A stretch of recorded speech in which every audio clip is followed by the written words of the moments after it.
Is it time? Is it time? I don't know. I don't know if it's time. Is it time? I think it's time. Oh shit! Is it time? What time is I it?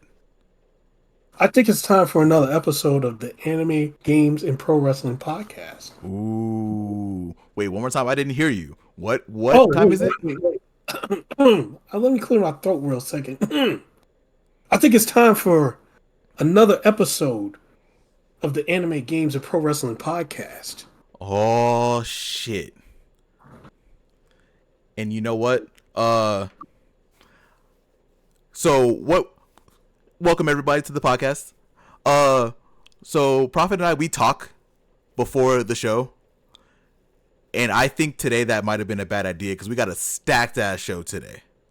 Yeah, this show is stacked, and this is the cut down version of it. God, this show could have easily been 4 hours. Oh, easily. But Oh we might have some stuff for another off the cuff episode, or you know off the top rope, or ooh another OVA episode, ooh or we have enough games for a command grab episode. ooh! Shout out more. We see you, buddy. We'll see you.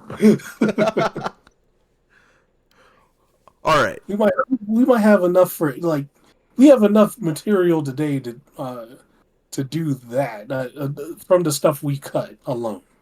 God, we do. Oh, that means we're gonna get right into it, and we're gonna get right Yeah. into what we always do: the wrestling. Oh, of course, of You, course. you know, Pro. we got to talk a little bit about the company that shall not be named, because there's something that happened that over there over the weekend that we really should talk about. Oh yeah, of course. You know, somebody retires. Certain wrestlers, when they retire, we got to give them a little bit of time, and especially one that carried a company for like damn near 15, 16 years. Yeah.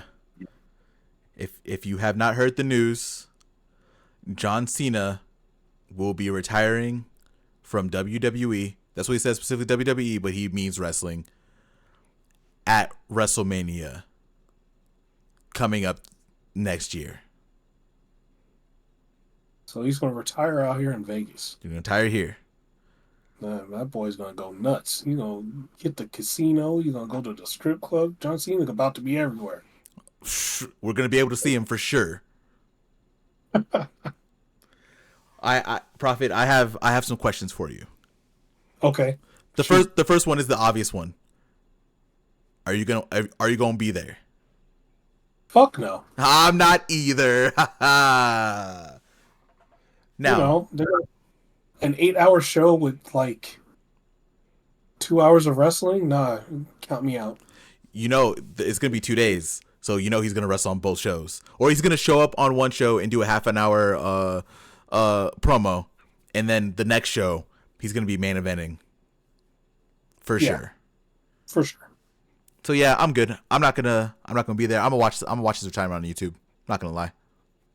Yeah, and you know, all respect to John Cena though, because like he was that guy. He carried that company for as long as he did, and uh, good enough to have the kids like him, and all that, all the stuff. Like you inspired a whole generation of people, or a whole generation of kids that you will later on want to be professional wrestlers, or still like to continue to watch wrestling. And also, the one thing you can't take away from John Cena, and is probably the most, I can hate his wrestling or whatever, but I can't hate the person, No, because of all those Make a Wishes he was doing thousand. Oh, he did over 1,000 Make a Wish things. I think he holds the record, right, for the most ever. Yeah, and like he's kind of still doing them. And Mm-hmm. man, like I can hate the wrestler. That doesn't matter. But it takes a certain kind of person to go use their fame and go make the wish of somebody that is about to pass away or somebody is terminally ill. And I got all the respect in the world for that. So, like, yeah, man, I hope his retirement serves him well. And, please don't do a Ric Flair on us. Don't be wrestling. Don't be like coming in and out of retirement when you're like 90 and like having a heart attack in the ring like Ric Flair did during Mm. that during his last match. Mm. Retire and retire. I don't think we have to worry about that. He has his foot solely in Hollywood right now. He's doing a lot of things over there. I think he's gonna be fine. And I think this was needed. Prophet, you already said it, but I'm gonna get into it. I actually don't mind his wrestling a little bit, but there are certain moments that I didn't mind. Like his feud with Shawn Michaels, those Mhm. matches, his match on Raw with Shawn Michaels was amazing. His whole run as US champion when he was doing the open challenges, amazing. Um what's another really good one that I liked? Him and Danielson when they did Mhm. their thing for the WWE title was also fantastic. Like he has moments. He's definitely not my favorite wrestler, but what he has done for WWE can't be understated. Like he helped them at a time after all of their big stars left. All of them. Yeah. And like and to boot, like, unless please God, don't let a Hogan thing happen and he's, becomes a big piece of shit. But he doesn't seem like he's a piece of shit. So it's like, like he did all that and is pretty, pretty decent person. And I think that's good. Like, like he's clearly, um, he's clearly got, he's clearly got his head on his shoulders. Mm-hmm. So thank God for that. And but the second that the U.S. title run that he had was when he was doing the open challenges. That was my favorite moment of John Cena. Just during his time wrestling, it was just like that open challenge because he was literally giving everybody a chance to show their shit, It was great. and it was good. Like I think he wrestled over half the locker, pretty much the whole locker room. And I think Right. it needs to be said also that he was doing this like this was like 2014, 2015, 2016, sometime around there. I don't remember exactly what year. But this was after he had already like been a top guy in that company for 10 years. So he took a quote unquote lower title in the US title, and then it was just he wrestled Kevin Owens, he wrestled I can't even remember any other names because the Kevin Owens match really sticks out to me a lot because of that feud when Kevin was NXT champion. But he wrestled a lot of talent that was on the rise at that time. And as much as his wrestling isn't for me, it's not great, right? He is still the biggest star in the company. He was wrestling with people lower on the card. That's fantastic. That's what companies need. Yep, I agree wholeheartedly. Mm-hmm. So, Cena, you will be missed in wrestling. We will definitely see you on the big screen still, and I hope that your retirement goes well, and you deserve basically the year-long run that you're going to be getting for your retirement. Oh yeah, for sure. Like he busted his ass for all those years. He literally put the team on his back and ran with it. Mm-hmm. So, you know, kudos and shout out to John Cena for that because yeah, he carried that company during, and he didn't just carry them during a like a a time where the company was at its like height, right? Mm-hmm. This was like during its decline, and people don't want to talk about it, but they were declining at that time um when he was top guy and helped bring them back up. Yeah, The Rock left, Stone Cold left. They saw Triple H, but that wasn't anything. A lot of their like big stars had left. Kurt Angle left a couple years later. Like a lot of people were gone, and if it wasn't for Cena, WWE would still probably be around. I don't think it's like a New Japan and Tanahashi thing, but Right. it probably wouldn't have been the same as it is now without Cena. Oh yeah, for sure. He was that face. He was the face of the company. He was the no, fuck that guy. I ain't gonna talk about him. But he was that. He was that. He was that guy. Mm-hmm. At the time. All right, I think we can get off of Cena before we say some bad stuff about the rest of that WWE show yesterday. No, yeah. Let's keep going because if we don't, we'll botch a low blow like Tongaloa. But yeah, Ooh. We'll try to jump off a top rope and hit our back of the head on a ladder. Ooh. nah. Yeah, no, we're good. Yeah, we're good. Let's move on. We have a lot of AEW to talk today. Yes, we do. A ton. And I know we have an order here, but I actually kind of want to start. Actually, you know what? Prophet, where would you like to start? You know what? I want to start before we even talk about MJF and stuff like that. I do want to talk about the Britt Baker and Mercedes Monet. You want to know what's funny about that really quick? That's what you were about to do, weren't you? That's what I was about to do.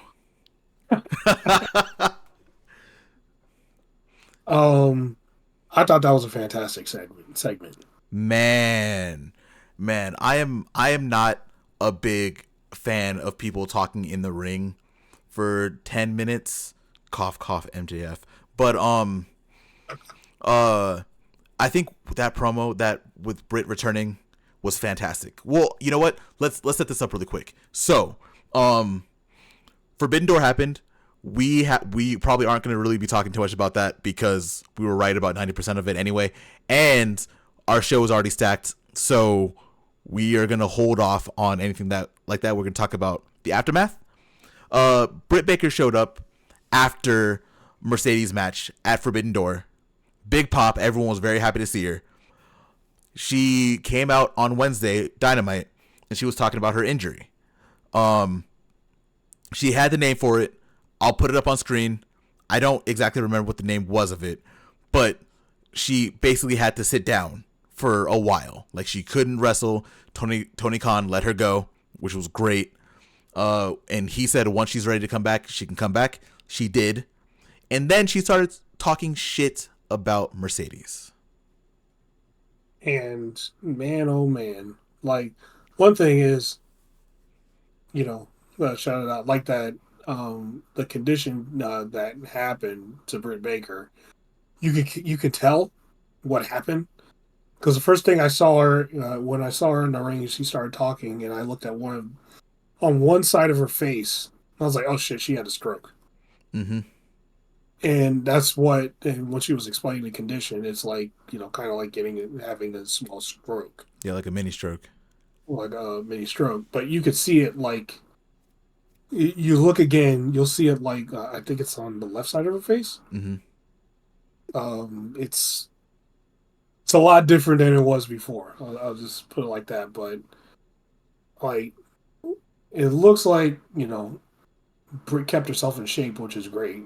Because you know how sometimes people when they're out for months and months at a time, they just don't. They come back and they're just not in it, right? Especially from something serious as like a stroke. Yeah. Yeah.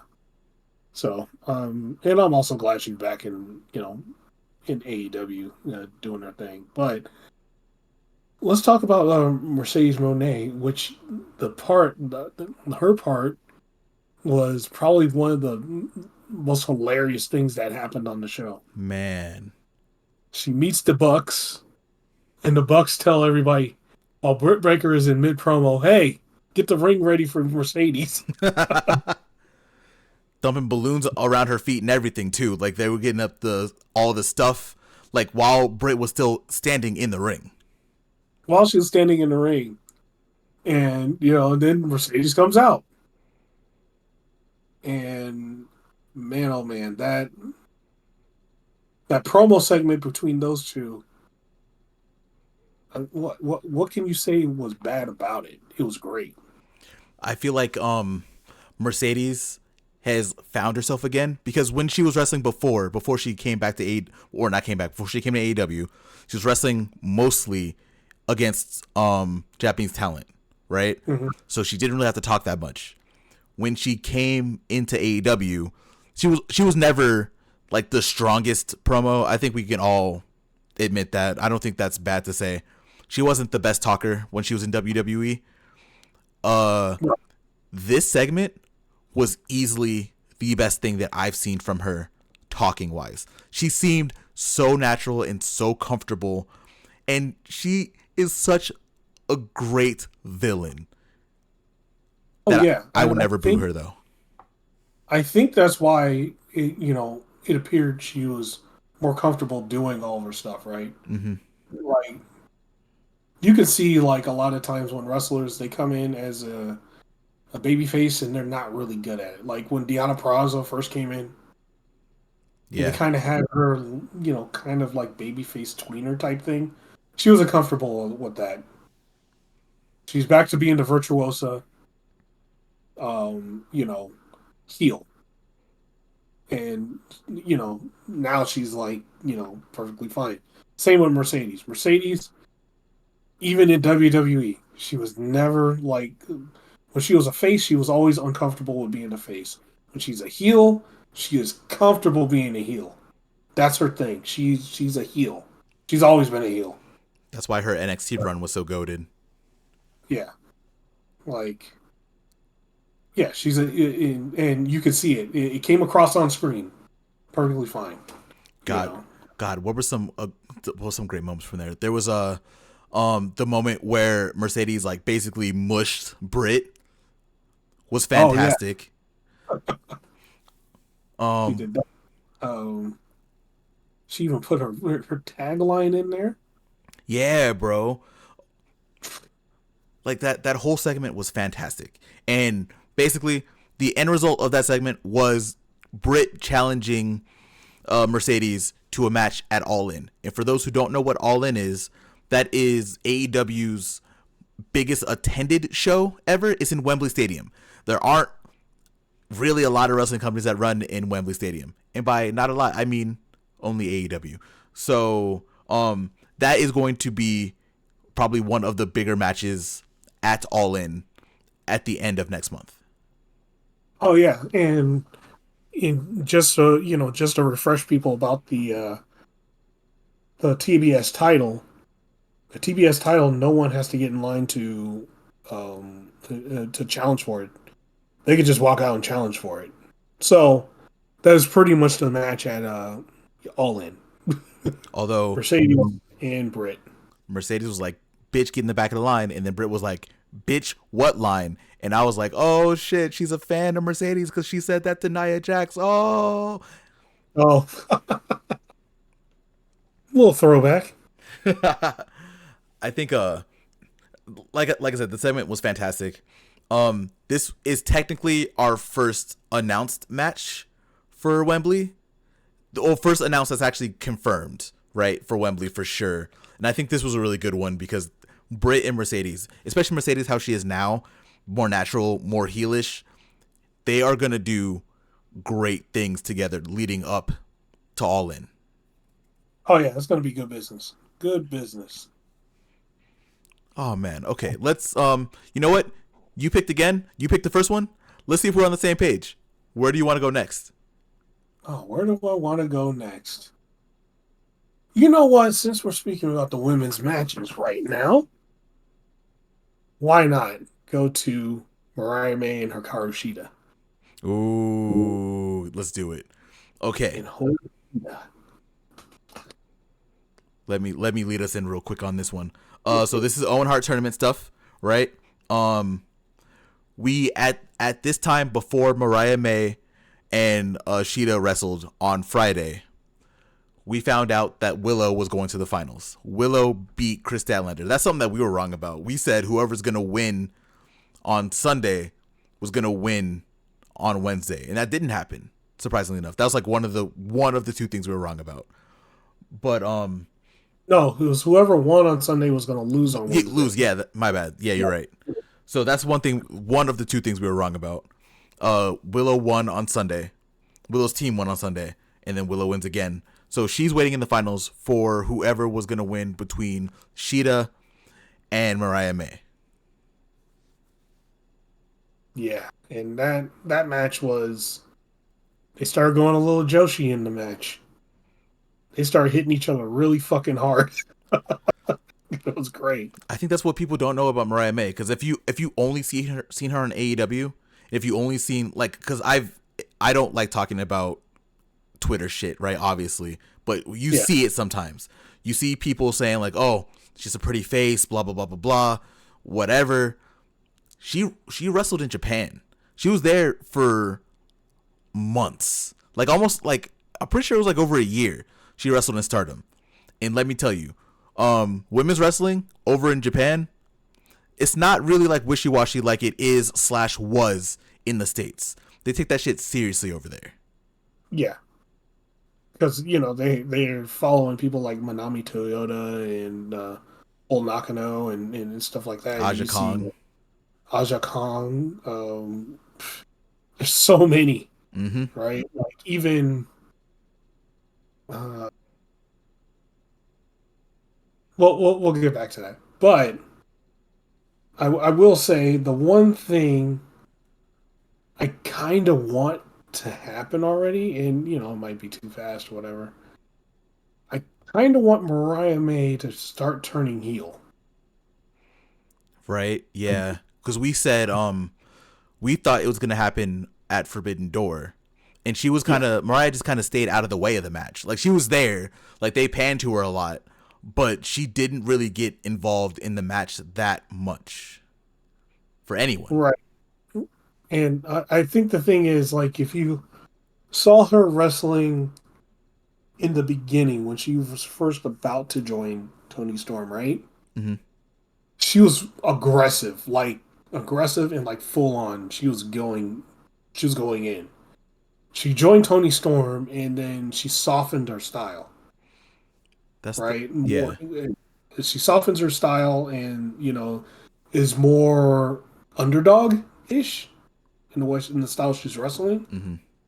And like after seeing like what she can do and then what she's doing and then seeing her like in like certain matches like when she like you know the Owen Hart Cup match against Sheeta where she's going to where she was before, like going in. I think like she needs to go in. Yeah. Is what I'm saying. You can see her. You really could see her turn it up more against Sheeta. Obviously, I don't. I said obviously. Lie. I'm gonna try to not do that. But she had the match before against Saraya at Forbidden Door, which we both said that Mariah was gonna win. Right. Saraya is not a great wrestler, so I think you're right. Mariah was like softening herself a lot, trying to be like a mini Tony, right? That's like the story that they're building, right? She's even coming out to Tony's music. She's wearing Tony's stuff. Soraya, it definitely is not the type to where if you hit her hard, she's gonna be okay with it. I think, obviously, I'm not in the ring. I don't know, but that doesn't really seem like her. Sheeta and Willow, for sure, you could probably hit them, and they'll be like, "Okay, this is what we're gonna do," and you can hit, and they'll hit back, and you'll still be fine afterwards. They'll and shit. You saw it with the Sheeta and Willow match, right? Like Yeah, they went in and like shit. Willow's one like all right. Shout out to Willow Nightingale. She is literally like one of the best women's wrestlers in the world right now. yes, Best baby face in the world. Like there's no there's nobody out there right now that's as big of a natural baby face as Willow Nightingale I'm is right now. I'm telling you right now.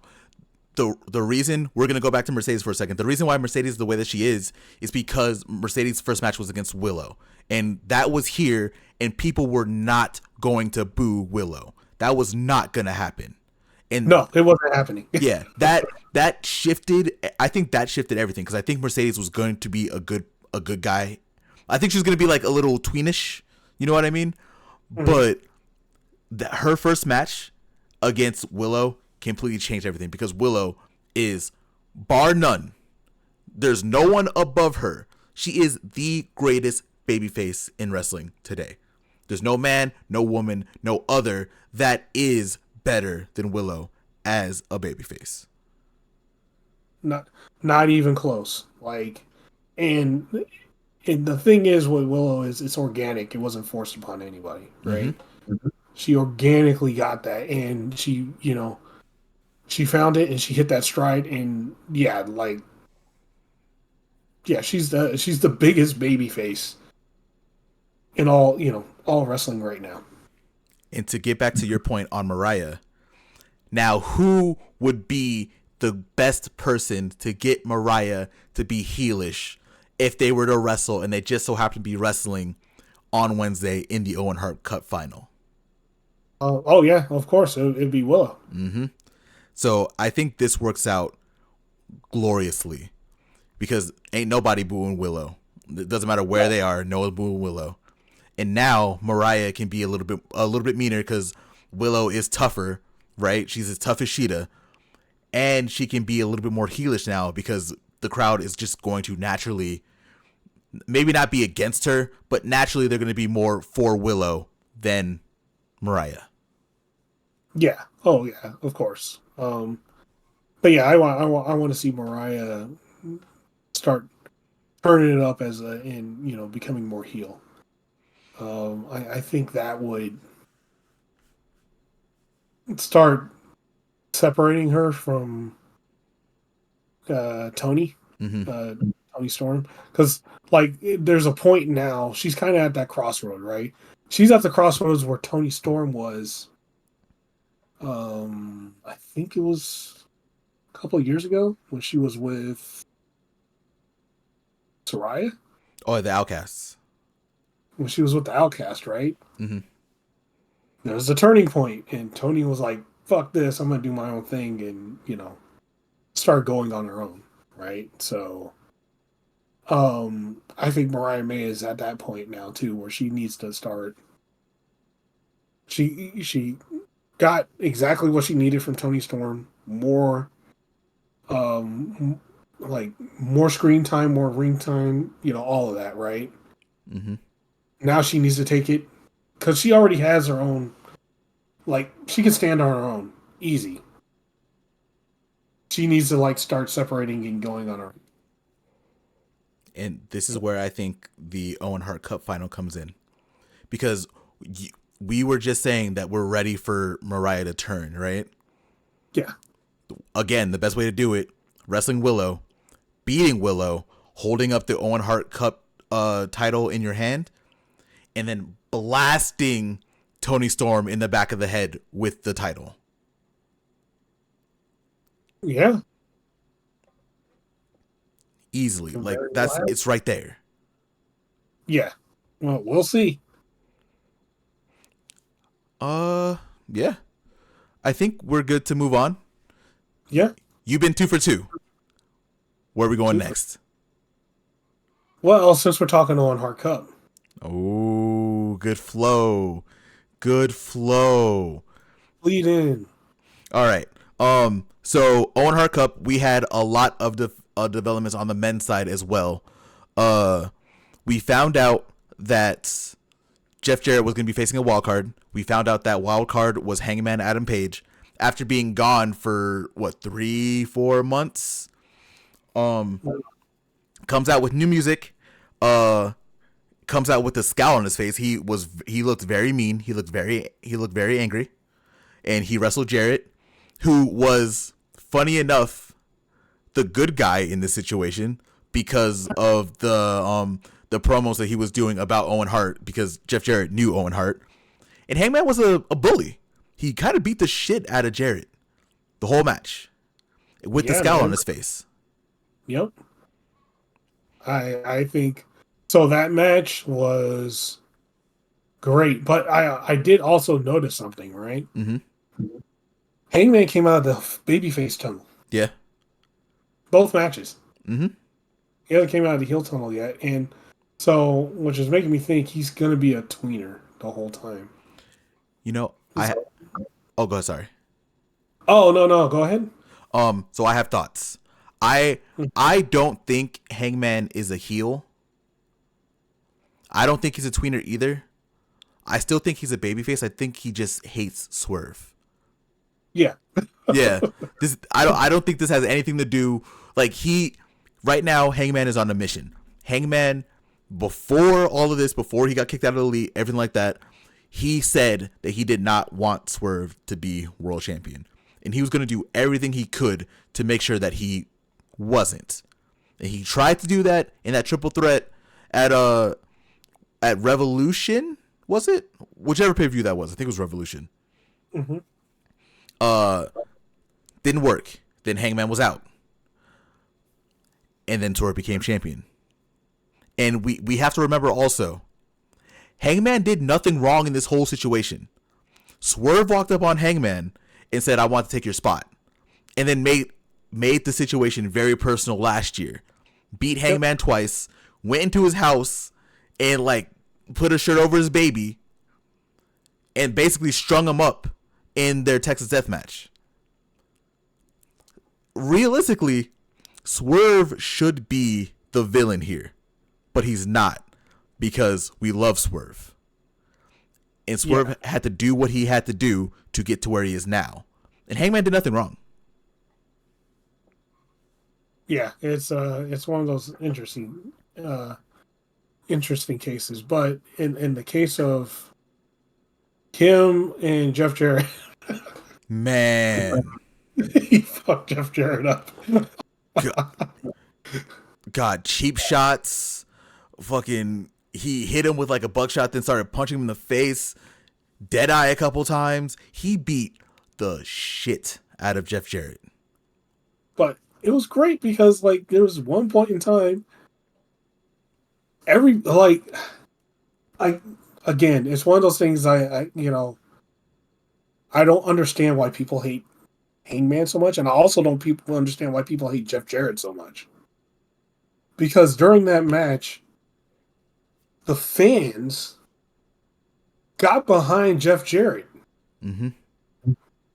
He pulled out all of his old school tricks, right? Like to play as a babyface during the match. He did all of it.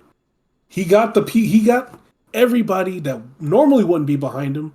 They were all behind him during this match. Yeah, man. When he slapped on the figure four, not the figure four, the sharpshooter, that place erupted. They went crazy. I think people forget that Jeff Jarrett is a pro's pro. He was literally born into wrestling. He does this. That's why he's such a great asset to AEW. Not even just for in-ring stuff. Oh, yeah. 100%. Like, I'll always be a fan.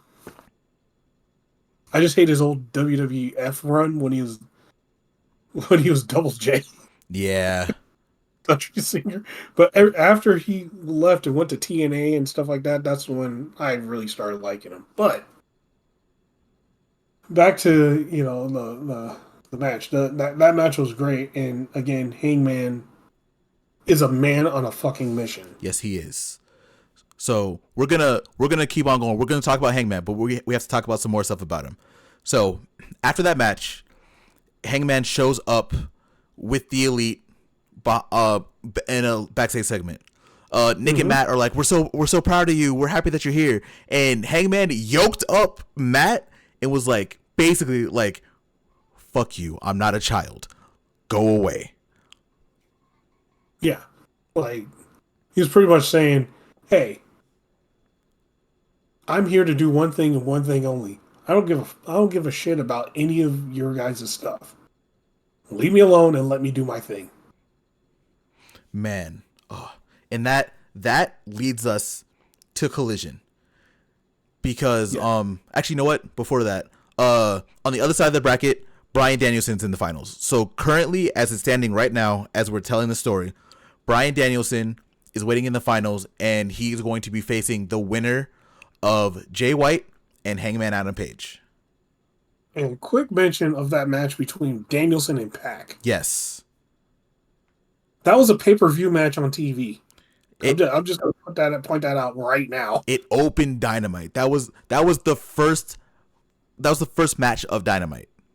Yeah, like that was a pay-per-view match. That should be a Pac versus Danielson is a pay-per-view match, and they got enough time too. Like it wasn't no short match. Thank It you was thank you for saying that.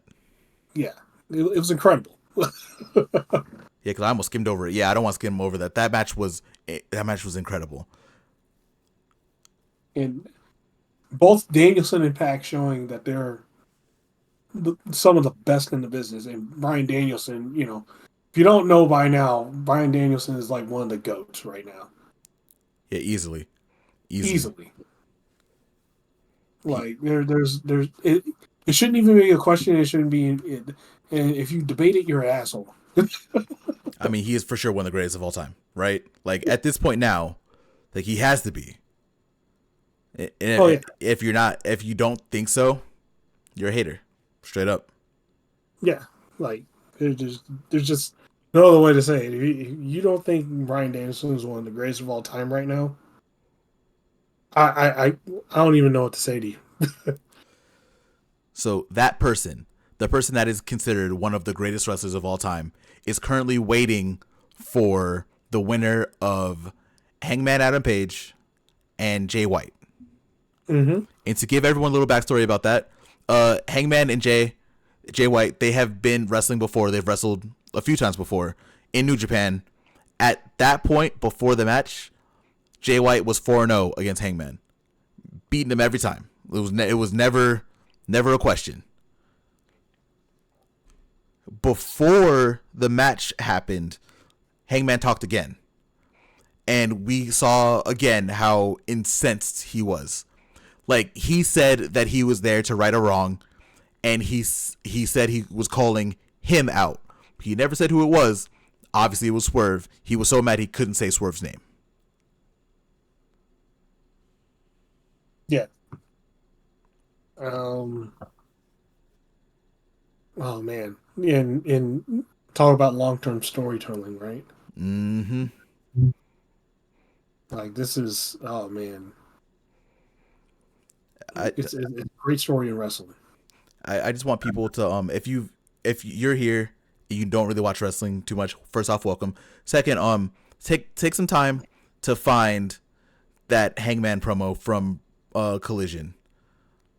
It was amazing.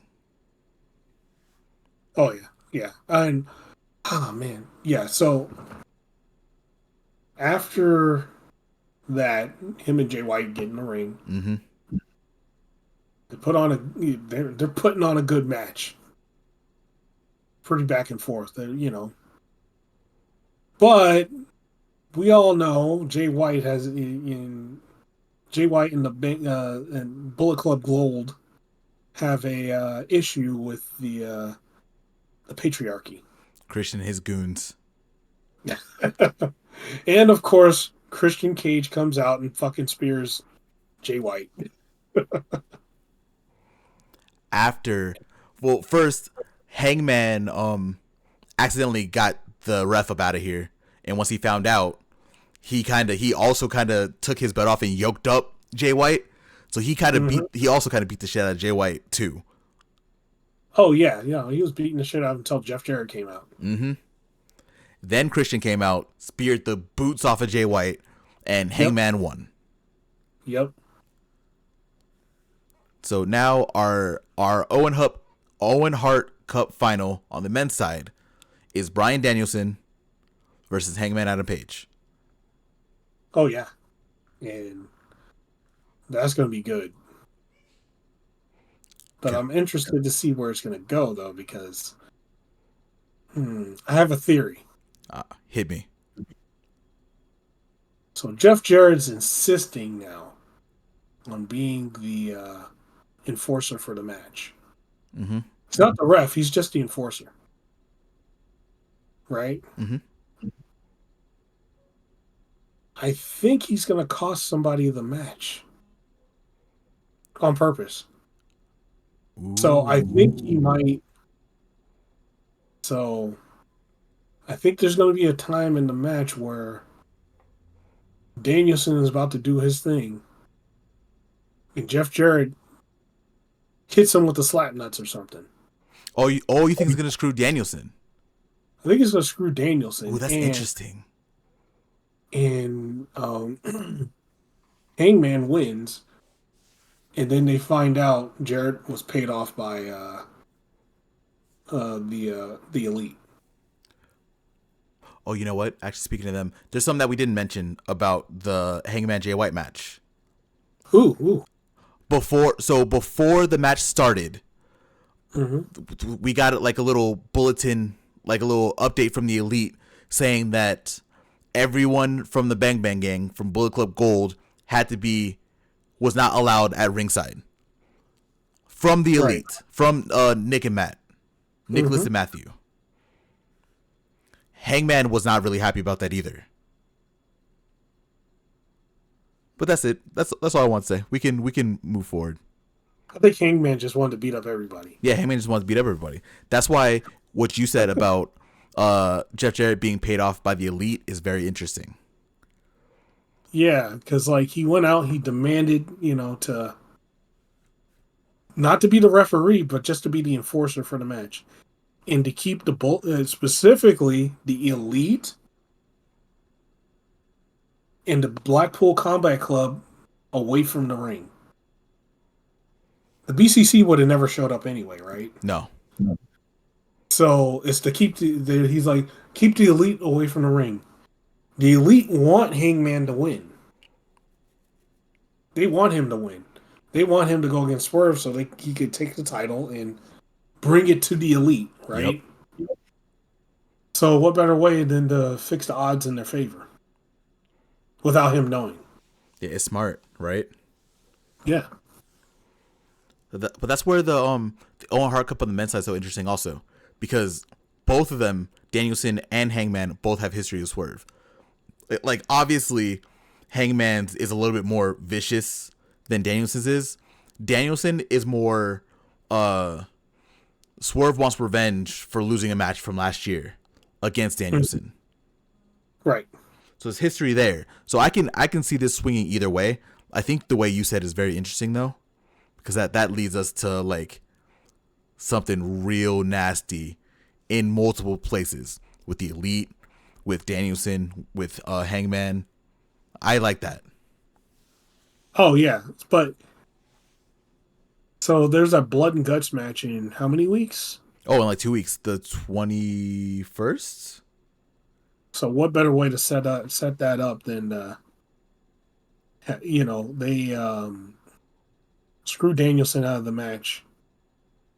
The Elite do, and the Blackpool Combat Club are pissed,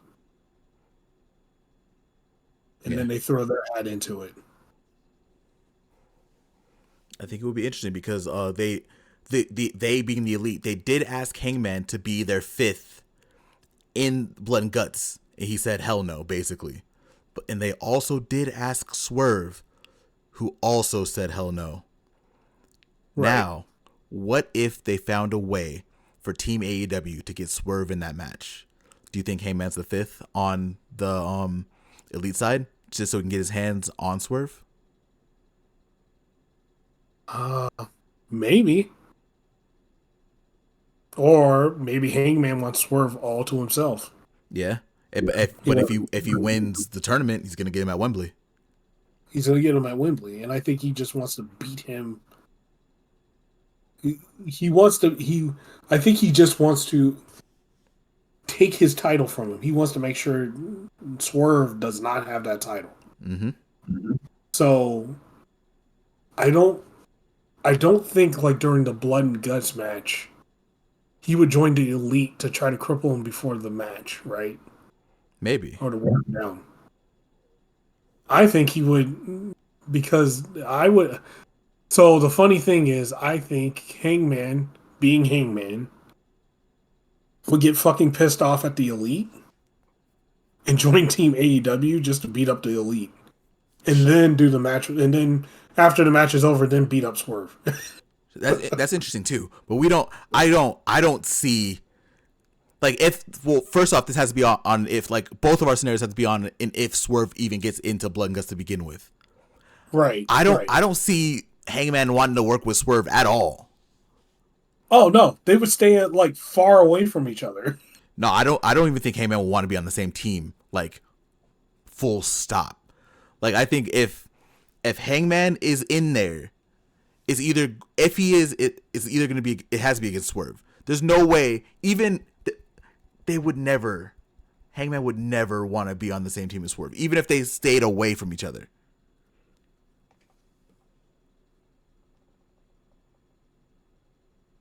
I can see him working together for one thing, like a moment. Like this would like fit into that. It would be a moment, I think and then they would, beat the shit out of each other. I think it depends on how mad like I think it depends on how mad Hangman is. Cuz Hangman is wild about Swerve right now, right? Yeah. So there is a possibility. I don't know. I think just in general, neither of them are going to be in the Blood and Guts match. That makes sense. But I do think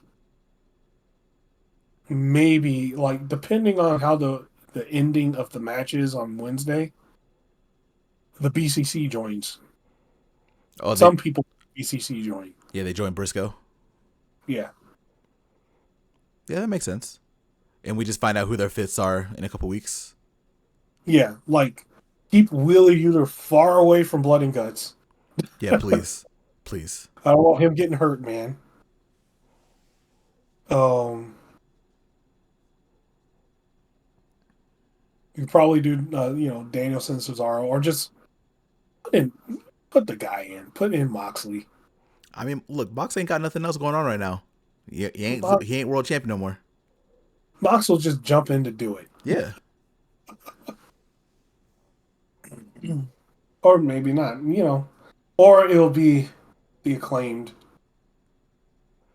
I don't want it to be the Acclaimed, but it could be the Acclaimed. That's actually disgusting.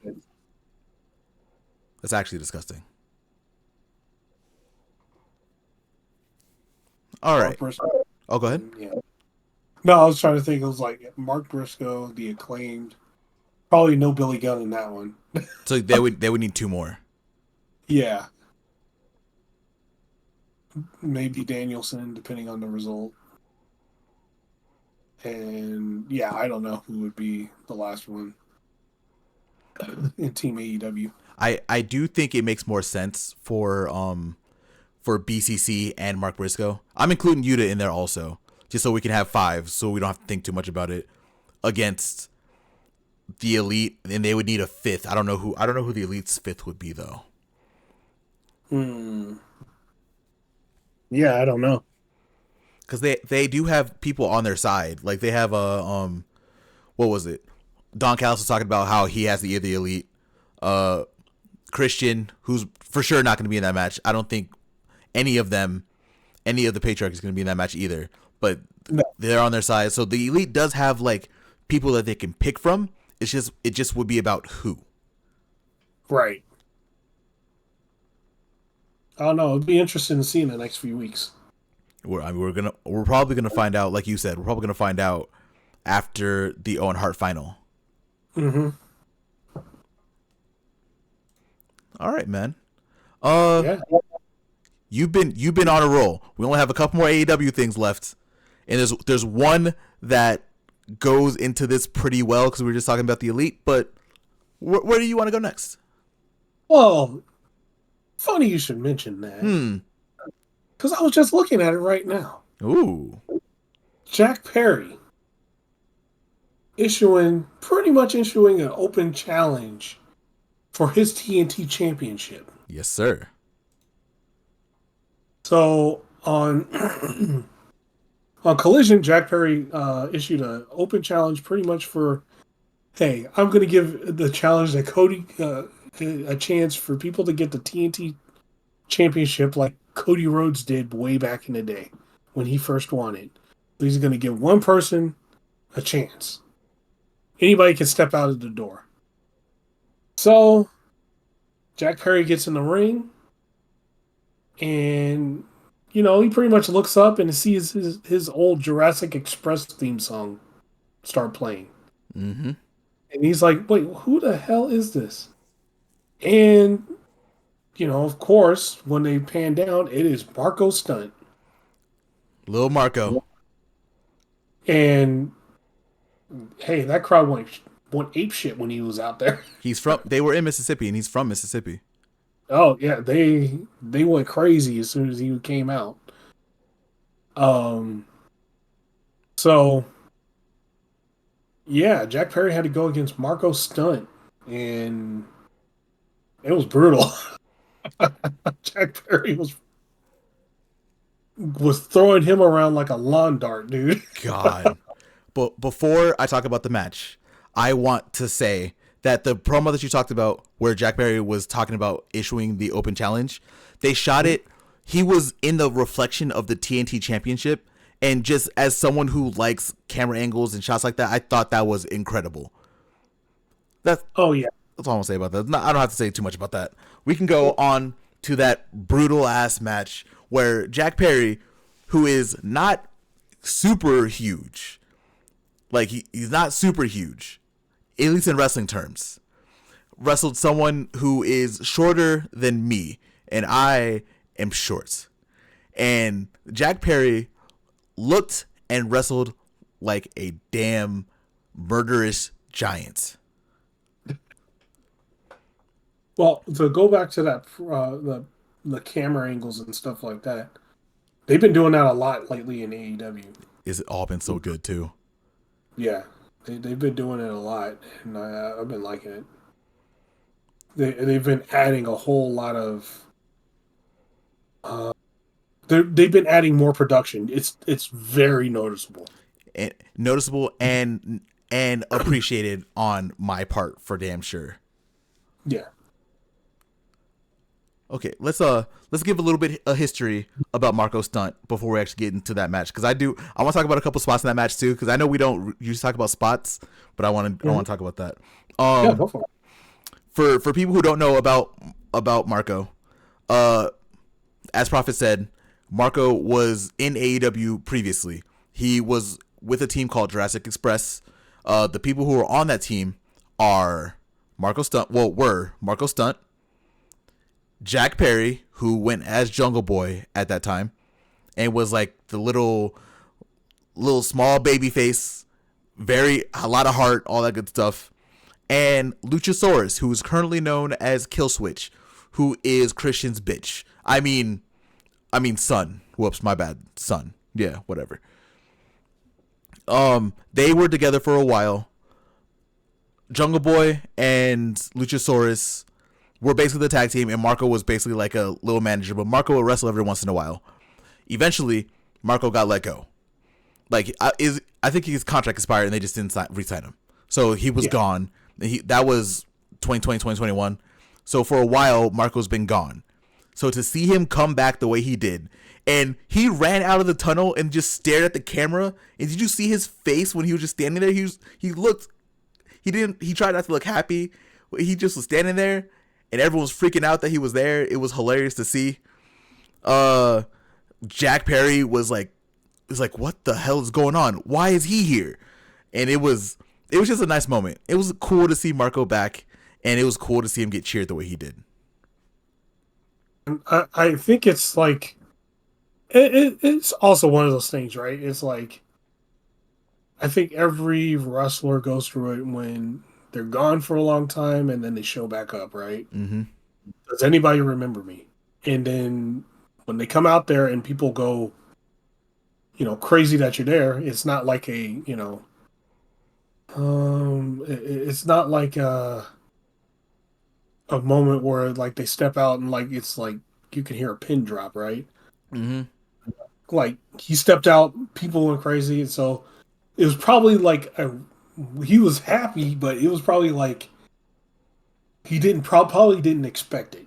It was probably like a whole roll of emotions going on when he came out. God, it was just nice to see. It was nice to see him back. Let's get into the match real quick. I don't. Jack won. Obviously, Marco wasn't gonna win that match. A couple spots I want to talk about is one when Jack picked him up and long darted him into the second turnbuckle. Yeah. God, bro. Like I want to find a way to show that on the podcast without AEW throwing us like Jack did to Marco. But it just Marco got beat up in that match, bro. Oh yeah, big time. Like it's like, all right, you know what you got to do. You're the small guy, so we're gonna do the things that we're gonna do all the big guy versus small guy things here. And it made Jack look like a monster because he also did it to someone that was his former friend. Yeah, which is great. Good storytelling. Oh, that match was great. I really enjoyed watching that match.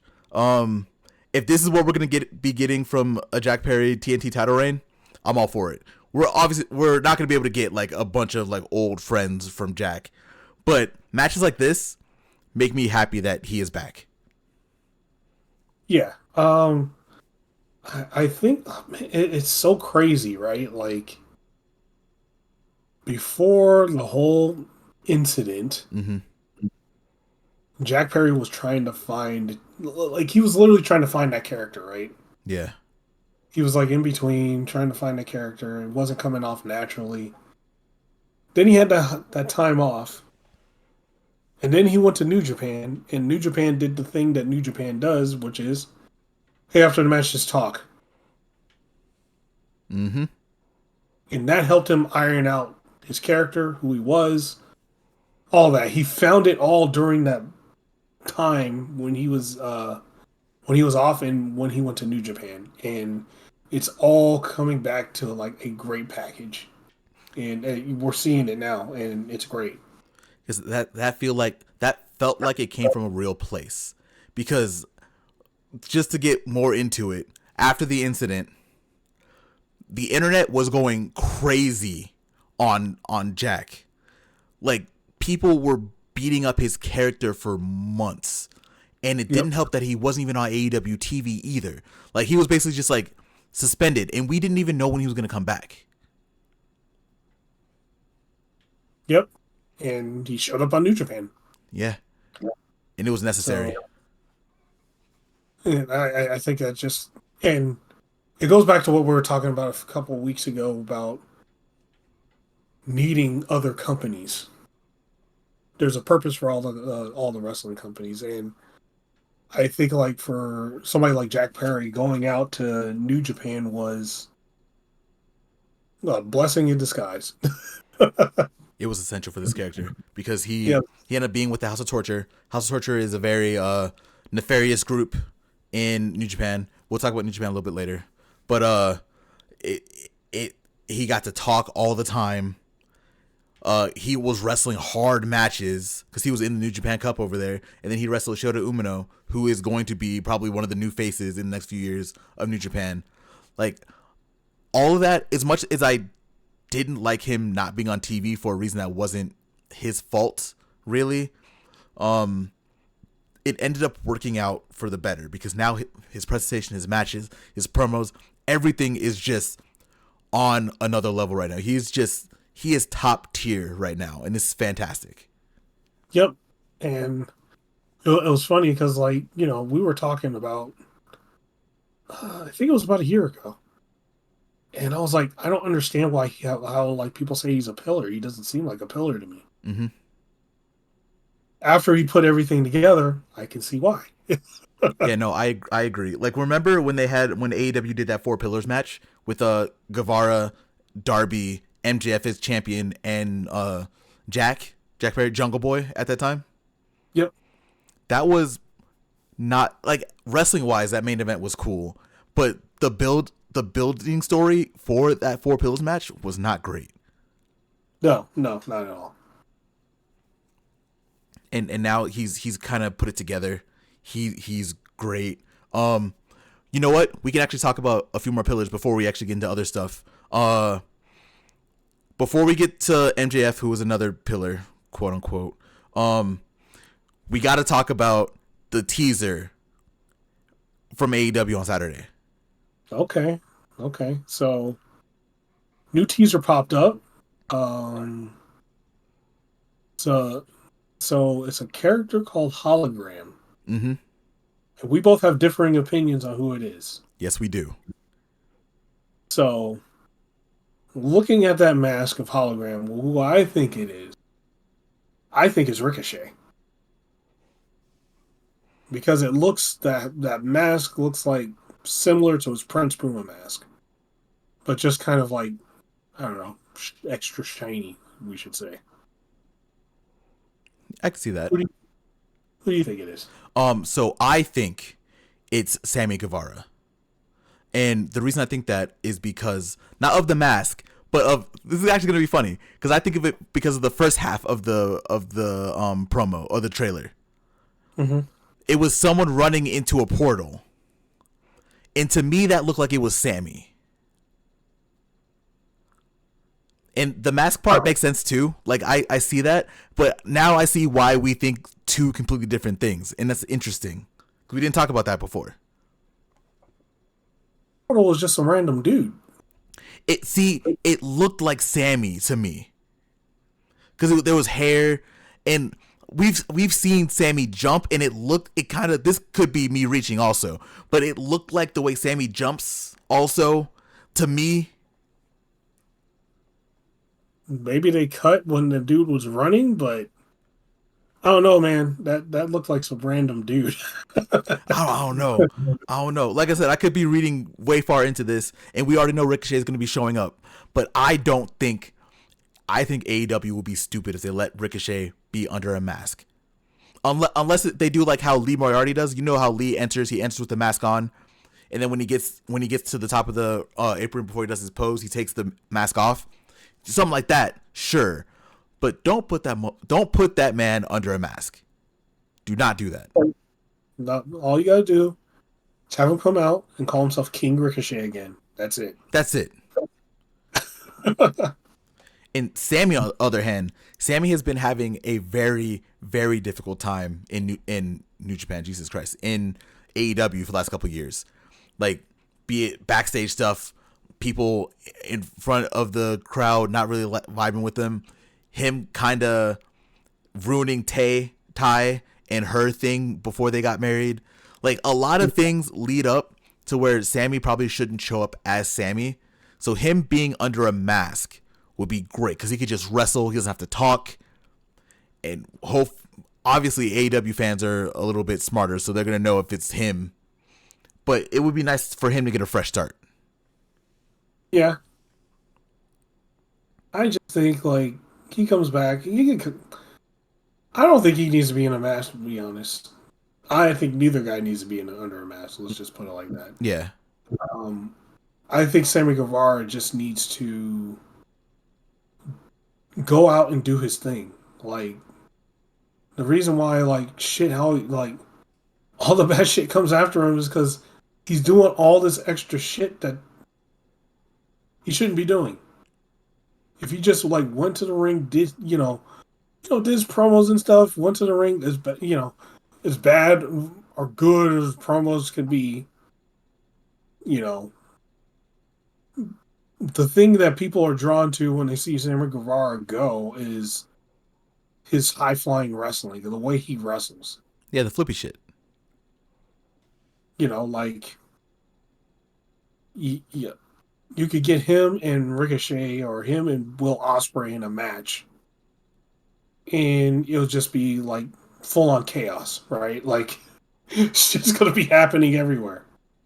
He needs to do more of that than what he's been doing. Yeah. Less talking, more wrestly. Yep.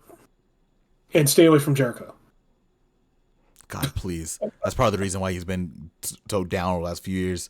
Because he's been stuck. Even when they tried to get him away from Jericho, he ended up going back like a month later. Just stay away from him. Stay away from Jericho. If Jericho says, "Hey, we have one more new member," it's like, son of a bitch, it's Sammy Guevara. I It, already know it. it's gonna be him in the masks. That way we don't know it's him. Hi guys, I got a new guy called Hologram. Motherfucker, No. he's instantly screwed. All right, let's move forward. We talked about one pillar. We only have one more thing in AEW to talk about. Yep, So let's talk about him. MJF. Uh, Now we have to go back to Dynamite before we talk about his collision. yeah, I got you. All right. Uh-huh. Uh, we have to talk about this guy. All right. So MJF came back at Double or Nothing here. Huge pop, huge reaction. Everyone was very happy to see him. Woo, MJF. Yay. So he's been a smiley good guy over the last few weeks. Wrestled Roosh, kind of dragged Roosh down a little bit. Neither here nor there. He is now in the corner of Danny Garcia, and he wanted to be out with Danny when Danny wrestled against Ospreay for the International Championship on Wednesday. So Right. MJF was there. MJF tried to give Garcia the ring, the Dynamite Diamond ring that MJF always has on him to cheat so he can beat Ospreay. That did not happen. Danny ended up losing the match. And because, I don't know if it was because Danny lost the match, I don't know why, but MJF went on like a 15-minute beatdown session on Garcia. Like, it was bad. Like, he got hit with the ring. He was bleeding. Matt Menard came out. He started bleeding after MJF hit him. And then MJF comes off of the middle rope with Garcia and does a tombstone piledriver from the middle rope. Yep. Which results in Danny being carted out at the end of Dynamite. And man, that whole scene right there reminded me of like early 90s WWF, WCW, how it ended. Like they ended by carting somebody off because like somebody went off and just like beat the crap out of somebody. It was Mm-hmm. great. I and that's not even like the best part. One of the best parts about that whole thing was if you see the promo Matt Menard did at the end, Daddy Magic did at the very end. Um, yeah, it's one of those things I'm pissed off that is like that AEW does, and it could do so much more good if it was on TV, but they do it only online. They do these backstage interviews, Oh, and yeah. Daddy Magic cut a badass promo on just on the situation that happened. And like pretty much the whole message of that thing is like, hey, you better hope you finished it because if not, I'm coming after you, and I'm gonna keep coming after you. I'm gonna be your bane, basically. Danny Magic cut a great promo at the end of it. Dude. You can find it on X, Twitter, whatever the fuck we want to call it. Find it, but it was a great after, um, like the after the show ended, it was just like a great backstage promo that they did. Mm-hmm. They AEW took that from New Japan. I do agree with you. I do wish they put that more of that stuff on TV because a lot of those promos that they do backstage are incredible, and they just never see the light of day on TV, and they really need to. Yeah, because like I think it could get. There's some of those ones that they've done backstage that, like there was a few Jack Perry did backstage that should have been on TV. Oh man, like yeah, there's a bunch of them there's a bunch of backstage promos that they've done that never saw the light of day on TV that should have been on TV. Yeah, man. We're gonna go to Collision to a promo that actually should not have seen the light of the day on TV. Mm-hmm. So actually, you know what? How did you feel? You said you how'd you feel about MJF? I guess technically turning, quote unquote, at the end of Dynamite. You know what? I knew he wasn't going to be a good guy the whole time. Yeah, I agree. So he even came out of the heel tunnel, so that should tell you something. He always, even at the end of his like little even at the end of his world title run, he was still coming out of the bad guy tunnel or the heel tunnel, even though he was doing all this stuff to prop up the crowd and all that kind of stuff. So I think he was always going to, but yeah, you could tell that he was definitely just not going to be a goody the entire time he was here. Oh yeah, and there was the signs of it too, like when Ospreay was cutting that promo last week and telling Daniel Garcia that he was going to give him a title shot, and the way MJF looked at him, Mm-hmm. and the way MJF was shrugging off certain things, he was like, "Nah, you know what? Go ahead, do your title match." I'm like, "Oh, that's classic MJF. He's going to fucking turn on this guy." Oh yeah. I think whether he won or not. So, if, say Daniel Garcia did win, he was still going to do the same thing. No matter what. I agree with you wholeheartedly. I fully agree. And he was going to do the same thing and then challenge for the international title. Yeah. We're gonna now we're gonna move to Collision. So I was also very excited after seeing what MJF did, because I was like, oh, he's not gonna be jokey anymore. He's actually gonna be serious, because like I said earlier, his match against Roosh wasn't great. He had the match at Forbidden Door, which I still hate that he had that match against Hechicero, and I don't like that Hechicero lost that match, but it happened. It is what it is. We move to Collision, where MJF starts the show, and basically what he does for what felt like 20 minutes, but I actually looked, it was actually 11, funny enough, was he explained why he did what he did and why he turned his back on the people. Basically, it was a "this is your fault" promo for 11 minutes. And part of it where he played an older promo for 2 minutes. Right. I'm not gonna get too much more into it because we're gonna talk about it more as we go. But what did you think about the MJF promo on Collision? I thought in general just that it was kind of it's weird to say it was a setup promo, right? Mm-hmm. You got the why, the how, the why, the when, the how, pretty much. Why did I turn heel? Because of you. How did this happen? Because of you. So on and so forth, right? And the other why is I want to challenge Ospreay for that international title because he thinks he's a bigger star than me. It's pretty much what you're going to get. What we're getting out of that is pretty much the next match at All In. Mm-hmm. That's what it's going to lead to. Ospreay MJF. I can say this. I think I've said it on the podcast before. If I haven't, I've told you this before. I'm not a fan of the people who talk a lot. I've never been a fan of people who talk, even if they're really good. If they talk a majority of the time that they're on a screen, I'm not really a fan.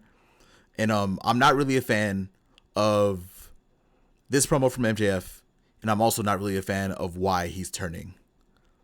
Because he definitely could have turned already. I don't think he had to wait for Garcia. Because in the promo, he mentioned that after he lost against Samoa Joe at World's End, which was the last day of the year last year, at the last pay-per-view, the week after, everyone was saying, thank you, Joe, which was true because everyone was kind of over MJF's title reign because it was a year.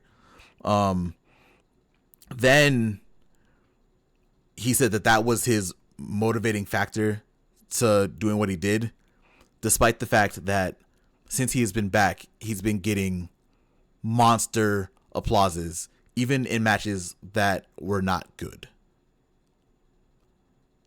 I mean, is he wrong though? No, he's not wrong. I mean, it's the truth. But it just doesn't make, to me, it didn't really make sense because when he came, like I said, when he came back, people were cheering him all the time. Everyone was really happy to see him all the time. And then he just kind of this is what happened 6 months ago, and I held on to this. And even though I came back, and you've been cheering me ever since I came back, I don't care. And I think no matter what, this MJF is good. We should need this. We need this MJF anyway. We don't need him to be goody two shoes. I just don't like the reason why it happened. Well, I think like it's more the underlines of when I was. Let's see, when I was my best, right?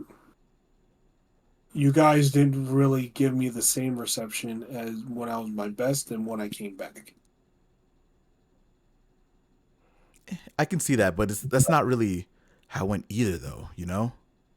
Right, right. No, but people were still on the babyface thing when he left.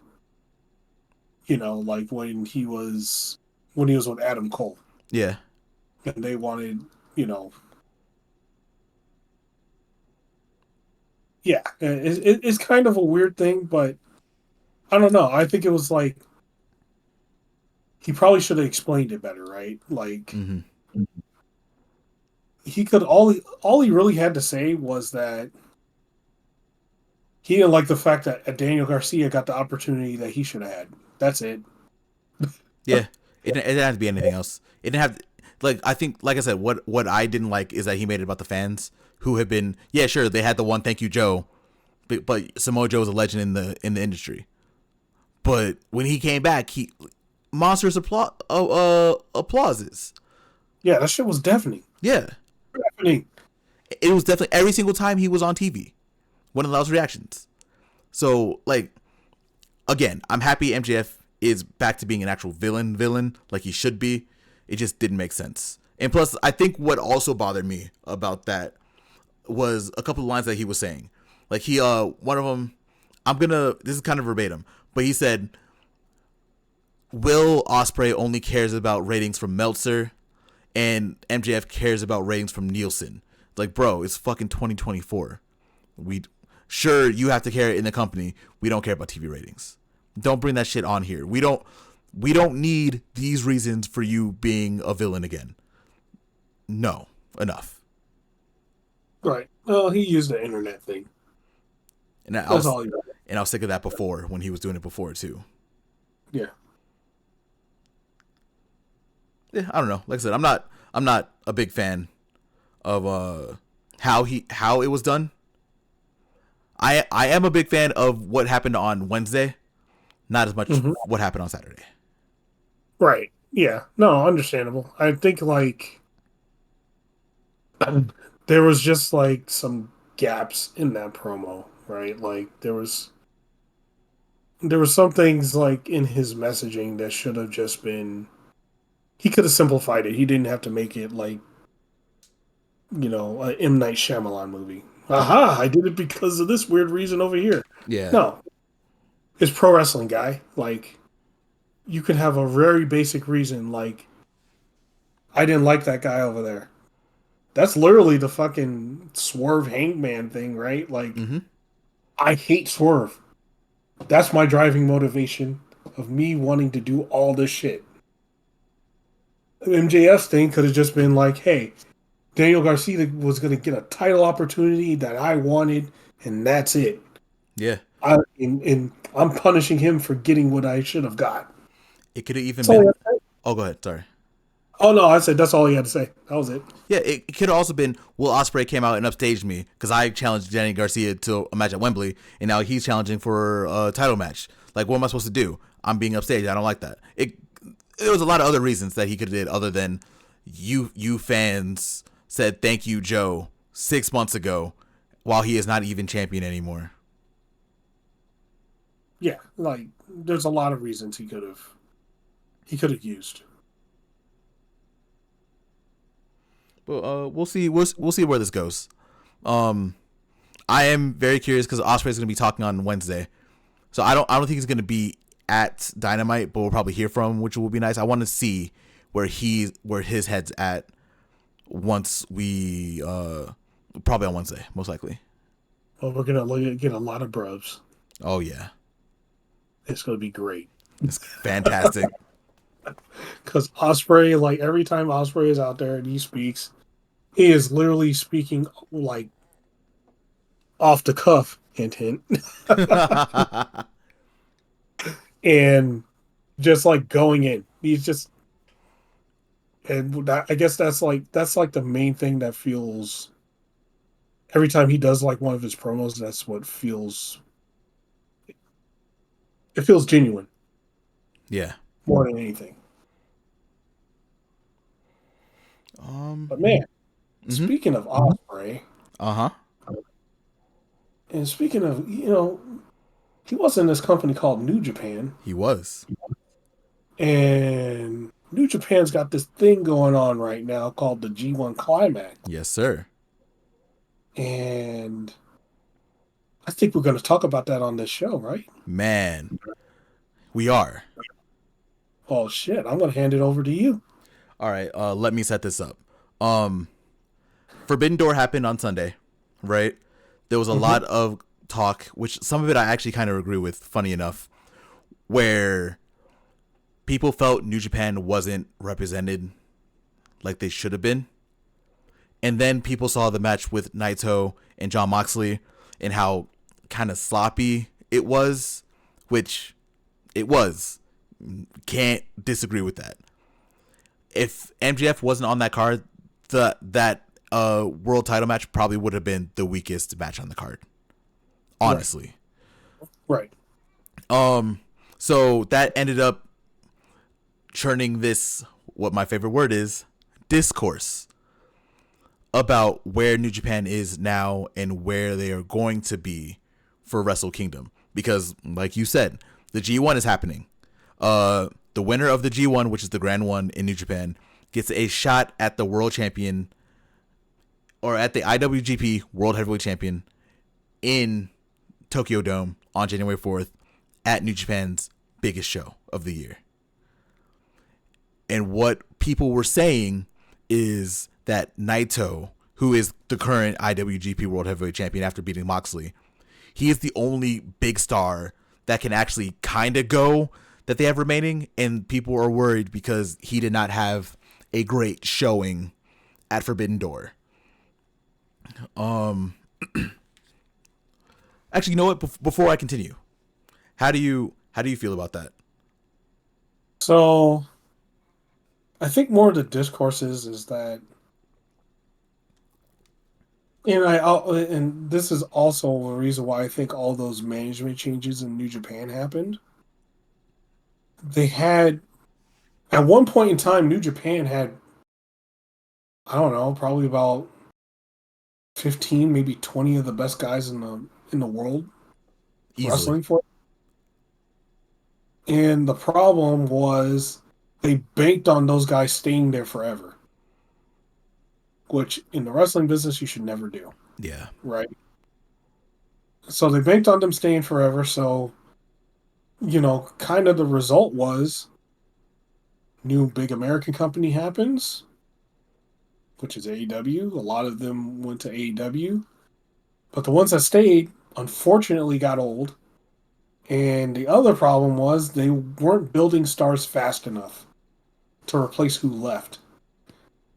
And kind of the problem is like the people that left were pretty much megastars, right? Like, Kenny Omega. It's kind of hard to replace a Kenny Omega. Yeah. Okada. It's really hard to replace Okada, right? Like, it's like, a lot of people that are hard to replace.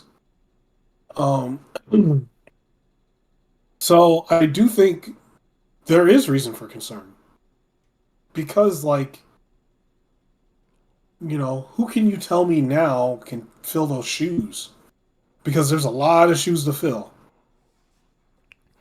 Yeah, that's like the worst part about this thing when it comes to New Japan is New Japan kind of dropped the ball.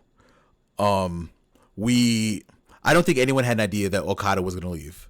I don't think anyone had an idea that Ospreay was going to leave. I do agree with you. People should have at least considered it. Or people, I mean Gato, who is the booker in New Japan.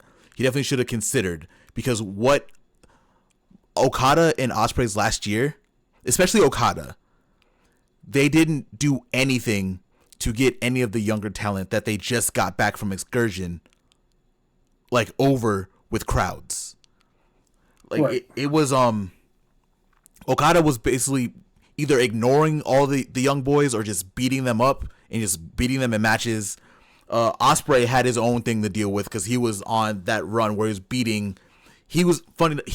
people like Okada, like a Shingo, like that whole year before he signed to AEW. And it just, a lot of preparation that they had time for didn't happen.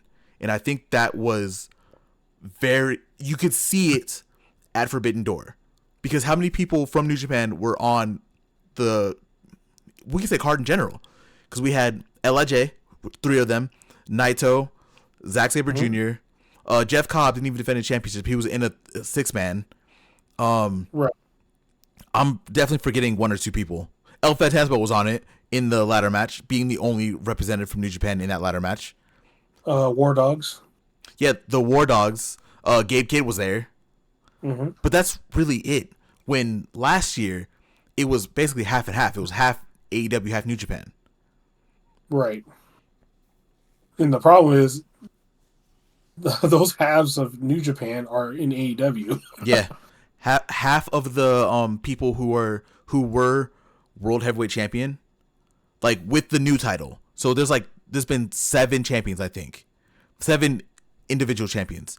Half of them are in New Japan. Or half of them are in New Japan and half of them are in AEW. Right. Well, let's see. It was Kota Ibushi, Okada, Kota, Okada, Ospreay. Jay White. Ospreay. Is there another one? No, that's it. And then the people who were still in New Japan, who were World Heavyweight Champion, are Shingo, Naito, and Sonata. Right. And all those guys are like. Problem is, all them guys are pushing 40. Shingo can still go. Sonata Still, Sonata was a problem. He wasn't really a great champion to begin with, honestly. yeah. So that's where the discourse led off on Sunday. Like, a lot of people were very worried about Wrestle Kingdom, right? Mm-hmm. That leads us to this week. New Japan went back to Japan and they finished their series that they're running, New Japan Soul. And we didn't actually talk about this. I don't know. Did you get a chance to watch any of those shows? No, I didn't get a chance at all. Okay, this is good because I can talk about this. A lot of things changed this week. Okay. Whenever I talk about New Japan to people who don't know wrestling or who aren't, like, really in tuned, I say that New Japan is the WWE of Japan. And what I mean when I say that is they normally play it safe. Usually, if you go back to all their G1s, it's Okada. Okada's winning one. Tanahashi's winning one. Naito's winning one. You get, like, a random one where, like, Kenny wins, being the only foreigner to ever win the G1. You get a random one like that, but usually it's Okada, Tanahashi, and Naito winning G1s and going to the main event. That's how it's been for, like, the last decade. New Japan did a tournament to get into the G1. We talked about this on the first episode, where they had one spot in A block and one spot in B block, and both those blocks are 10 wrestlers each. So one person from this tournament was going to be going into the G1. We know who they are now. And I can tell you this. Ishii is not in the G1. Toru Yano is not in the G1. Thank God. Hiroshi Tanahashi is not in the G1. The 2 who made it are the 2 young boys, Callum Newman and Bolton Oleg. Okay. That's what I wanted. That was, like, the crazy thing that I wanted. I want to see the young people get in. I didn't expect not to have a Tanahashi or an Ishii, because Tanahashi's been in the tournament for 22 years. Right. Ishii has been, like, a mainstay in the tournament for, like, the last decade. The tournament skews a lot younger now. So this feels like a new era. And then Naito's in it too, but Naito's a champion, and the champions usually don't win the G1. That's just not a thing that happens. So this feels like it's a new. This is something new. We haven't had, like specifically, we haven't had a G1 without Tanahashi and Okada in 22 years. Sure, Okada has been wrestling for 22 years, but Tanahashi has. And Tanahashi was the mainstay. He is the John Cena of New Japan, just not in the tournament anymore. Right. New Japan usually plays it safe, like I said, which is another thing that happened with this. They had a junior heavyweight title match between El Desperado, who is basically the face of the junior division right now, against someone named Doki. I think you know Doki. Like, you've seen him before. Doki has changed a lot. He's wrestling a lot more solid than he was before. Doki is now the junior heavyweight champion. Wouldn't have happened 5 years ago, because that's a risk. New Japan is doing a lot to change themselves right now. Well, they have to. They have to. They don't have a choice. And that's part of my problem. This shit should have been happening a year ago. This shit could have been happening 2 years ago. But now they're rushing to try to figure out who is going to be the next generation. And I think right now, it's too late for them to be doing these risks. Yeah, because some people, it's really easy to pick the wrong person and they just don't work out and put you in a worse state. Mm-hmm. They're going to the Tokyo Dome. Like the winner of the G1 is going to be facing Naito, and Naito, for better or worse, ain't really that guy anymore. He had a pretty decent match in a 6-man tag against LIJ this week, like back in Japan, but 6-man tag. That wasn't a main event spot. And if we're gonna be honest, his Wrestle Kingdom match against Sonata wasn't great either. I was there for it live. Like, I was in the Tokyo Dome. I watched it. Yeah. Wasn't a great match. So New Japan right now is New Japan is my favorite company. They will always be my favorite company. I believe they will find a way to get out of this, but they should have been taking these risks and putting more new faces in front of things a year ago when they got their Three Musketeers. Oh, big time. Yeah. Big time. So now the problem is, who's going to be winning the G1? Right now, there's only one person that I think can win the G1, and it's Zack Sabre Jr. That's it. I mean, he's the only one foreigner that for lifed it, right? Yeah. And I don't see anything bad of putting the title on him.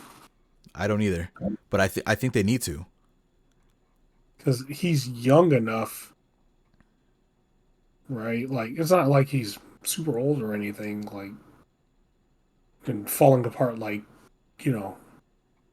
Tanahashi or, looks like Naito's starting to. Not at all. Because he has a fairly safe style, which, thank God. He's a mad technician, so he has a fairly safe style. He can wrestle until he's like 70. But I don't think it's that much of a risk to put it on him. No. But this is the kind of stuff they should have been doing before. Oh, yeah. 100%. And also, this is why it was bad for them to take away the IWGP Intercontinental title. Yes. We have go ahead, sorry.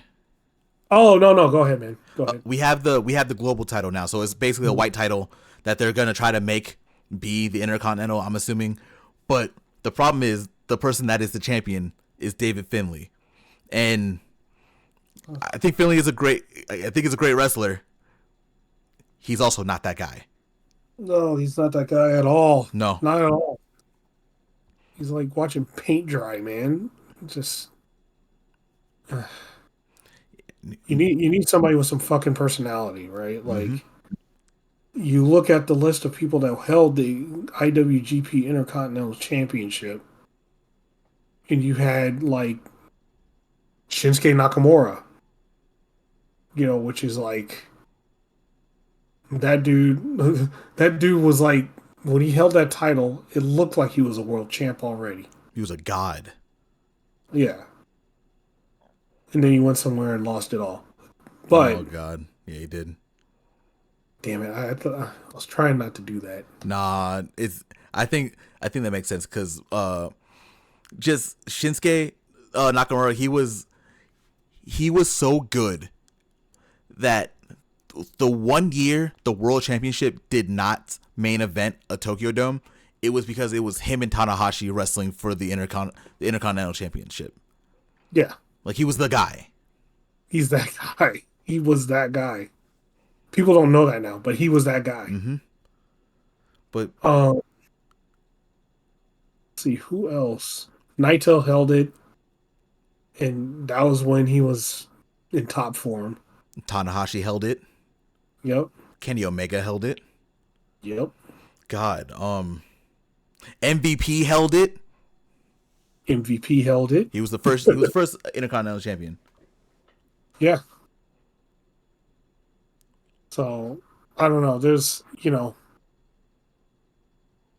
a long list of people like, and that's what that championship is for. Is it's literally your trial championship before a world title. Well, it's also a work championship, but you you do quite a few more matches than a world championship, but you're working yourself up to that. And all those years we didn't have an intercontinental championship really damaged New Japan. Yeah. I think at the end of the day, I think this G1 is very important for the future. Oh yeah, for sure. Like they need to find more people who are main event stars in this G1. So this G1 is probably the most important since the first one Tanahashi won 20 years ago. Yep. I agree. And I will be watching live. Oh my god. I think that's enough for wrestling talk. We will come back to New Japan later because there is more I want to say about it. But I think it's time for us to move forward. Okay, let's move forward. We gotta talk about some gaming. Oh yeah, we got some games to talk about. Prophet, you've been doing a good job at this so far. What are we talking about next? Man, I'm going to start at the top of the list. Ooh, I'm down And with you that. already know. You already know.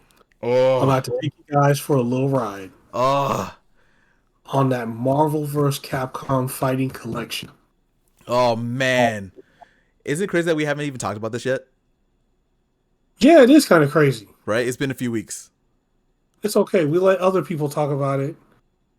Who gives a shit about them? It's time for us to talk about it. Oh yeah. So I'm gonna look. I'm gonna look real quick because I want to get it correct. Which games are on that collection? But man, all those games. So, as I mentioned to you guys, I am a game collector. I don't resell or any of that other shit, right? Nope. Most of those games on that list are, if you were to try to buy them for the system that they're on, are between $150 and $300. Especially Marvel 2. Jesus Christ. Yeah. So, While you're doing that, I will talk about why this collection is so important. And I'm going to talk about it from the standpoint of just Marvel versus Capcom in general. Yeah. The last Marvel vs. Capcom game that we had was Infinite, and that game flopped hard. Mm-hmm. We haven't been able to buy Marvel vs. Capcom 2 in 13 years legally. They delisted it Like I can't just go online and buy it because it's gone. Like Prophet said, you need to pay a stupid amount of money to even be able to own it, and you have to have an old console to play it anyway, or if you can emulate but don't know, you know what I mean? It's hard. But go ahead. Yeah. Oh man, like yeah, there's that, and then there's like all the other games in between, right? So like just to list off the games on this list, X-Men Children of the Atom. Mm. I remember going to the arcade when I was in Okinawa.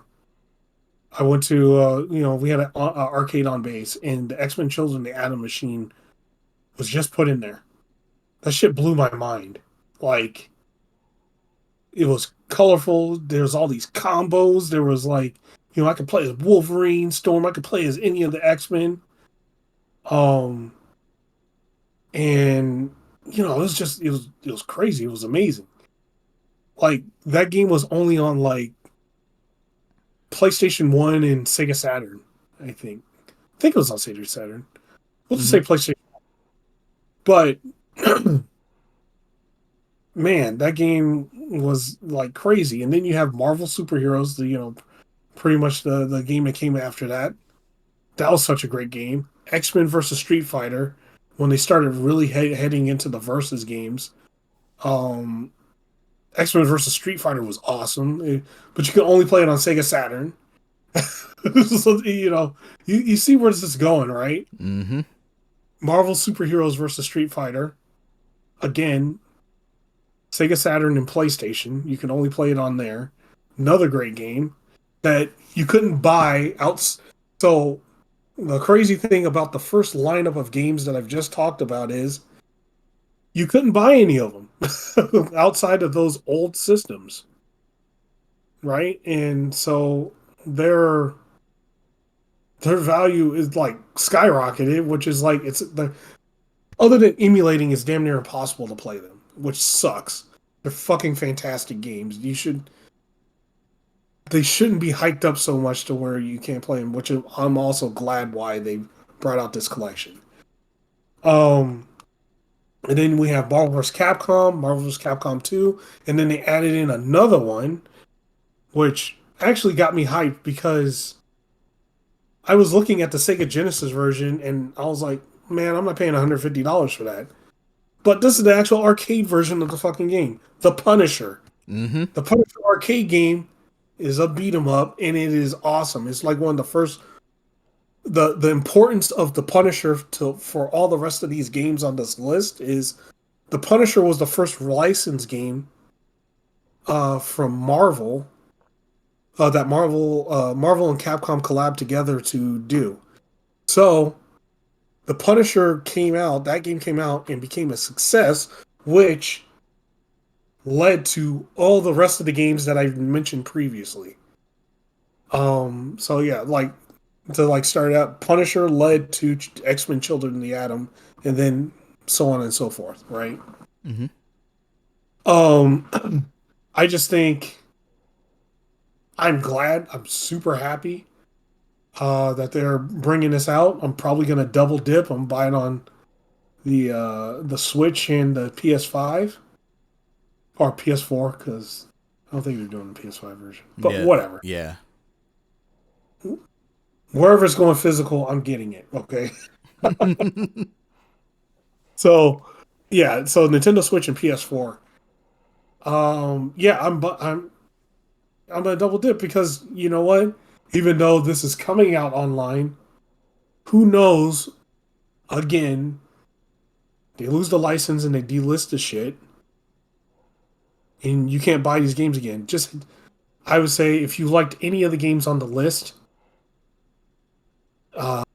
pick up a physical copy of this. Yeah. Agreed. And this will also lead. So this is a lead in. Pick up. So one, pick up a physical copy. But if you don't want to pick up a physical copy, that's cool. Whatever. Pick up a digital copy. Because all this shit's going to lead to is us getting a new Marvel. Man, I was actually just about to talk about that. Like, You talked about the significance of just having the games in general. I actually kind of want to talk about the significance of the Marvel vs. Capcom franchise going forward. Yeah, let's do it. Like you said, these games have not been available readily, pretty much ever, to be honest. Like Marvel 2, yes, you could have got it on Dreamcast, stuff like that. But currently, can't buy them. It's impossible. So, what one thing that we know, and these aren't rumors, these are things that actually happened. After Marvel vs. Capcom Infinite, Marvel soured on their relationship because Infinite just did not sell well. It sold well, but not as well as they wanted for a Marvel game. The game was not good. I don't care what the apologists say. I do not care. The game was not good when it came out, which is why everything for Marvel vs. Capcom basically disappeared. It had already been gone, but we didn't know we were going to get anything. So it led to people like Maximilian doing a like free Marvel thing for 6 years. They campaigned to get Marvel 2 somewhere they can buy it legally for almost a decade. Over 5 years. Closer to a decade than not. And yeah, they did it. We're able to get it. If you have ever loved a Marvel game, and it's not just Marvel's Capcom 2, like Prophet said, there are a lot of other games in there. Even if you don't want to play Marvel, if you want to just play the Punisher, buy the game. Because this is probably the one chance that we have to get a new Marvel game. We failed them on Darkstalkers, because they did the collection for that. Not many people bought it. People were streaming for a new Darkstalkers game for years. Didn't bother buying the collection, and now that's SOL. That's gone. If you want a Marvel game, if you want any of these games to come back, you want Marvel to be happy about this partnership again, buy the collection. Straight up. Yeah, 100%. Like, and thing is, this collection isn't going to be expensive, just like the last Capcom Fighting collection that they had, which I bought. I have it too. It was like $30.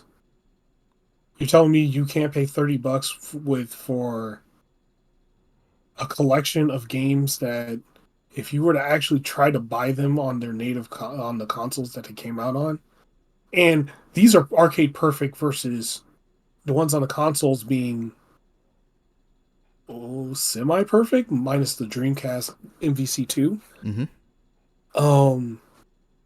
Which will probably total you around about $1,500 if you're going to try to actually buy like the PlayStation version and Sega Saturn versions of these games.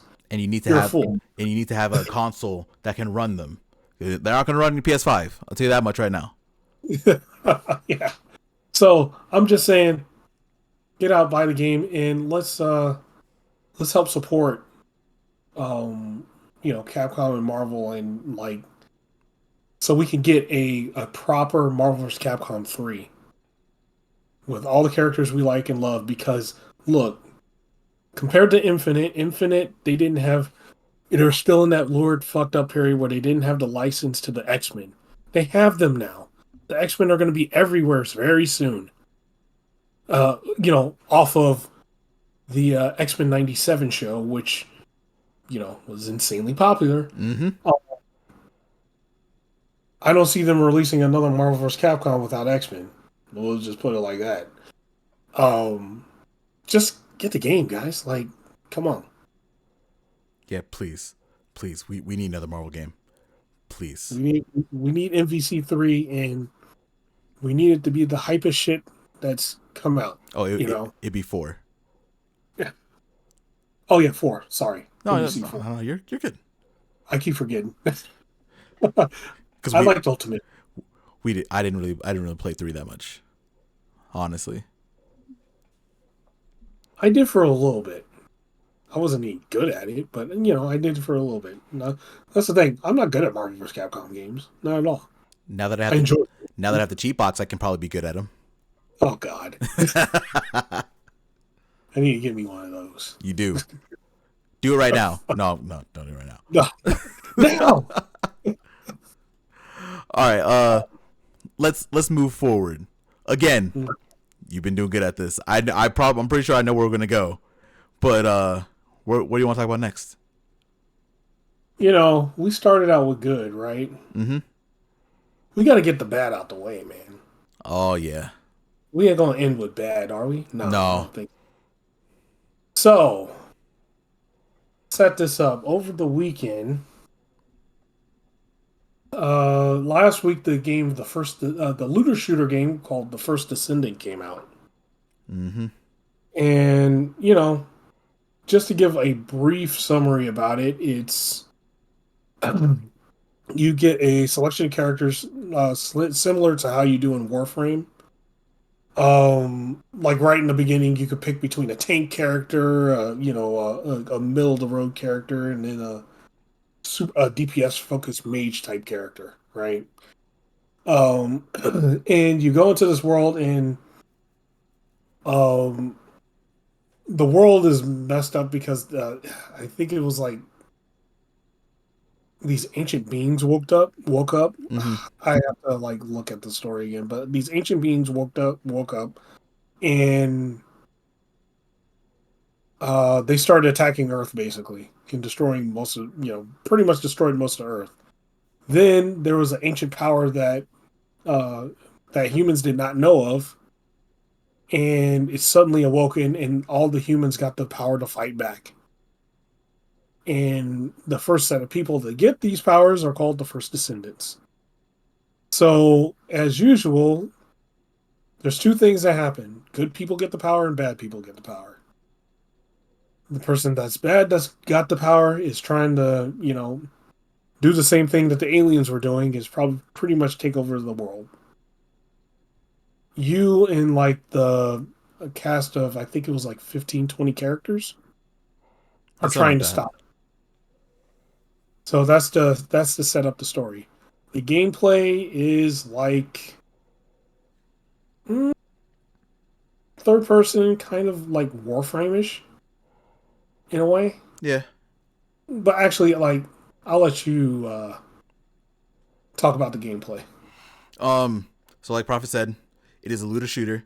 So, but it's hero based. So your descendant has abilities. Like Prophet said, there is an ice character that's mainly DPS. There's as a man who works on explosions, who that's his whole thing. And there's a tank character who has shields and stuff like that. Those are your first descendants. No, not the first descendants. Those are your first descendants. Those are your free to play characters basically, because it is a Nexon game. And if you don't know about Nexon, they enjoy money. So you have to go through. You can unlock all the characters naturally. It's a grind though. But going back to actual gameplay, it's a third-person shooter. You have 4 abilities that you can run through and use, and you basically are going through missions to further along the story and to get gear and weapons and other things to unlock other characters. Or you can swipe and give Nexon your money, and you can get whatever character you want, basically. Yeah, it's about like I looked at it and I looked at the cost of the currency. It's about $5 a character. Something like that. Yeah. Yeah, unless it's like the prestige versions of those characters, which has the different outfit, but I'm not sure if they have different skills. I didn't. Yeah, we'll get to how I feel about the game after, but Oh, you want? yeah, well, I didn't get to that point where I wanted to actually do that. I can tell you. I can tell you right now. So those premium skins that you're talking about, they do have Yeah. stats. The stats are a little bit different. Like Hmm. they're better, but not a ton better. But here's the thing. We're gonna use Bunny for example. Bunny is the character that you will see all around. Bunny is currently the top tier character of the game. She has a pretty. How can I say this without sounding like an asshole? Her ass is out in her costume. Could just said revealing, man. Yeah, revealing. I could have said that. It's very revealing. Um, Do you know how much that costume is, Profit? It's about $70, right? $70. $70. A lot of the skins are between $40 and $70. So you might be able to unlock the characters for cheap. Can't unlock the skins for cheap. Yeah, and that's like one of the biggest turnoffs of this game. I have a recommendation to play instead of this game, but I'll leave that for like when we're getting close to closing out this part. Um, I talked a little bit about the gameplay. For me, the game just is not good. It's not a polished game. It to me it feels like a game that they built to work just enough for people to be okay with spending money on characters and costumes. That's it. Because the gameplay honestly is not, it's not solid. Like you have your 4 abilities, right? Sure, whatever. They're not great. They're very basic. Like the one I was playing the woman. The ice lady. She has like a little ice tidal wave. She has an ice dart that she throws, and 2 other abilities that I didn't use because they weren't good. That's all she was. So you can shoot your gun. There are exotics and stuff like that. So there are tiers of power, but you shoot your gun and use your abilities, and you're basically just running around doing all that in a story that doesn't really make sense. They kind of force you to play with other people. You have to jump through hoops if you want to just play solo, because anyone can just join your squad. That's another thing that's really annoying about the game. Like a lot of the game, like I said, it is built just enough to where it works, but not enough to make it a good game.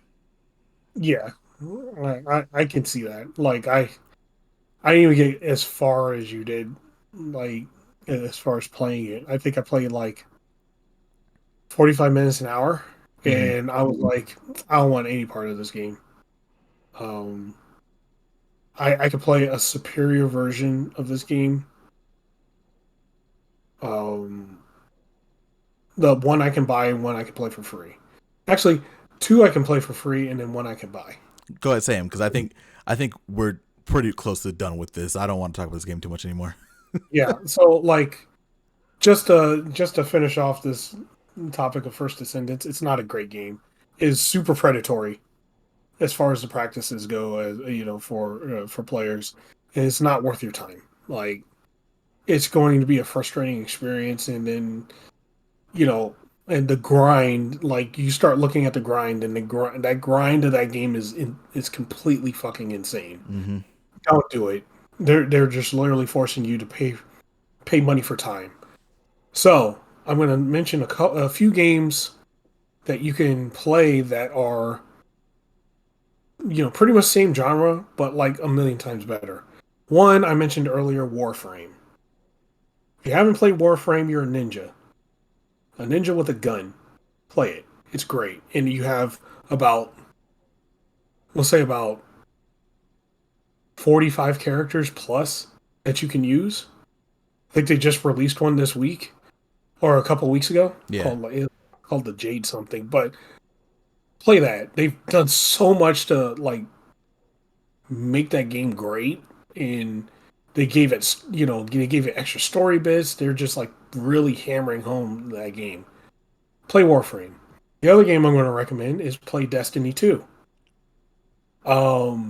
Destiny 2 has I finally got a chance to play. The game has turned a corner and it is worth every minute that you decide to put into it. I feel like I could get in, I could play the game, I can accomplish I can accomplish what I want to accomplish as far as getting my character rating up and things like that. Just it's an experience worthwhile doing, and especially if you've dropped off before like I did. Jump back in, play some Destiny. The last one is kind of a wild card, and I'm just going to throw it out there anyway. Exoprimal. Ooh. Exoprimal does everything this game does and better. You get to fight dinosaurs. And you fight dinosaurs, and it's awesome. And you could turn into a fighter. And you could get this thing to turn into a dinosaur to fight dinosaurs. You're just mowing down leagues of dinosaurs, and it's fucking badass. It's fun. It's pretty great. I'm not gonna And, lie. you have there's a ton of characters. Well, not a ton of characters. There's enough characters in it to where you could play every type of class. They all play differently. They all have their unique things. Um, and if you want to buy all, you can earn the skins in the game if you want to, or you could just like wait for a sale on PlayStation Network or Xbox or wherever you're gonna play the game at. And for $20, you could probably get every single skin in the game, all the alternates, all the variants, everything. I'm just saying it because like, that's another game that I would say is just like kind of like it's obscure enough to where people don't know it. And I don't think enough people have tried it. So that's another game I would pick over First Descendant is Exoprimal. For Exoprimal, it is also, I believe it's still on Game Pass. So if you have Game Pass, give it a shot. Yeah, give it a shot. Like, and now, like, I'm seeing it every now and then, like, physical and digital. Digital, I think, like 2 weeks ago, the whole thing was on sale, including its season pass and all that stuff. And the season pass is like for like, I think like 4 or 5 seasons of the game. So it lasts pretty long. So, and I saw that for like $30 on PlayStation Network. So, and then physically, I've seen the game between, 15 to like 35. So it's an affordable game too. So give it a shot. Those are all really good recommendations, and I didn't say anything when you said it, so people can't get mad at me. But yeah, y'all should play Destiny 2. That's why I added it in there. Because, I wanted to also give it a stamp of approval because I did play it. I tried it out. And it wasn't me, y'all. Leave me alone. I had a good time. Anybody that's like, bashing it now just wants to hate it. That's all. Yeah, So, it's in a really good state right now. There are people who are actively playing it that are mad about some things right now, but neither here nor there. Yep. I think we can move on to our next game. Okay, so the next game we're going to talk about is Kunitsu-Gami, Path of the Goddess. Man. All right. I'm going to do a little bit of setup, but then I'm going to give you the floor because I feel like this one has your name written all over it. So, Kunitsu-Gami had a demo come out this week. It actually came kind of out of nowhere. I think there was like a conference or something that happened last week in the game that we got a demo drop. So I played it. I let Prophet know that I played it.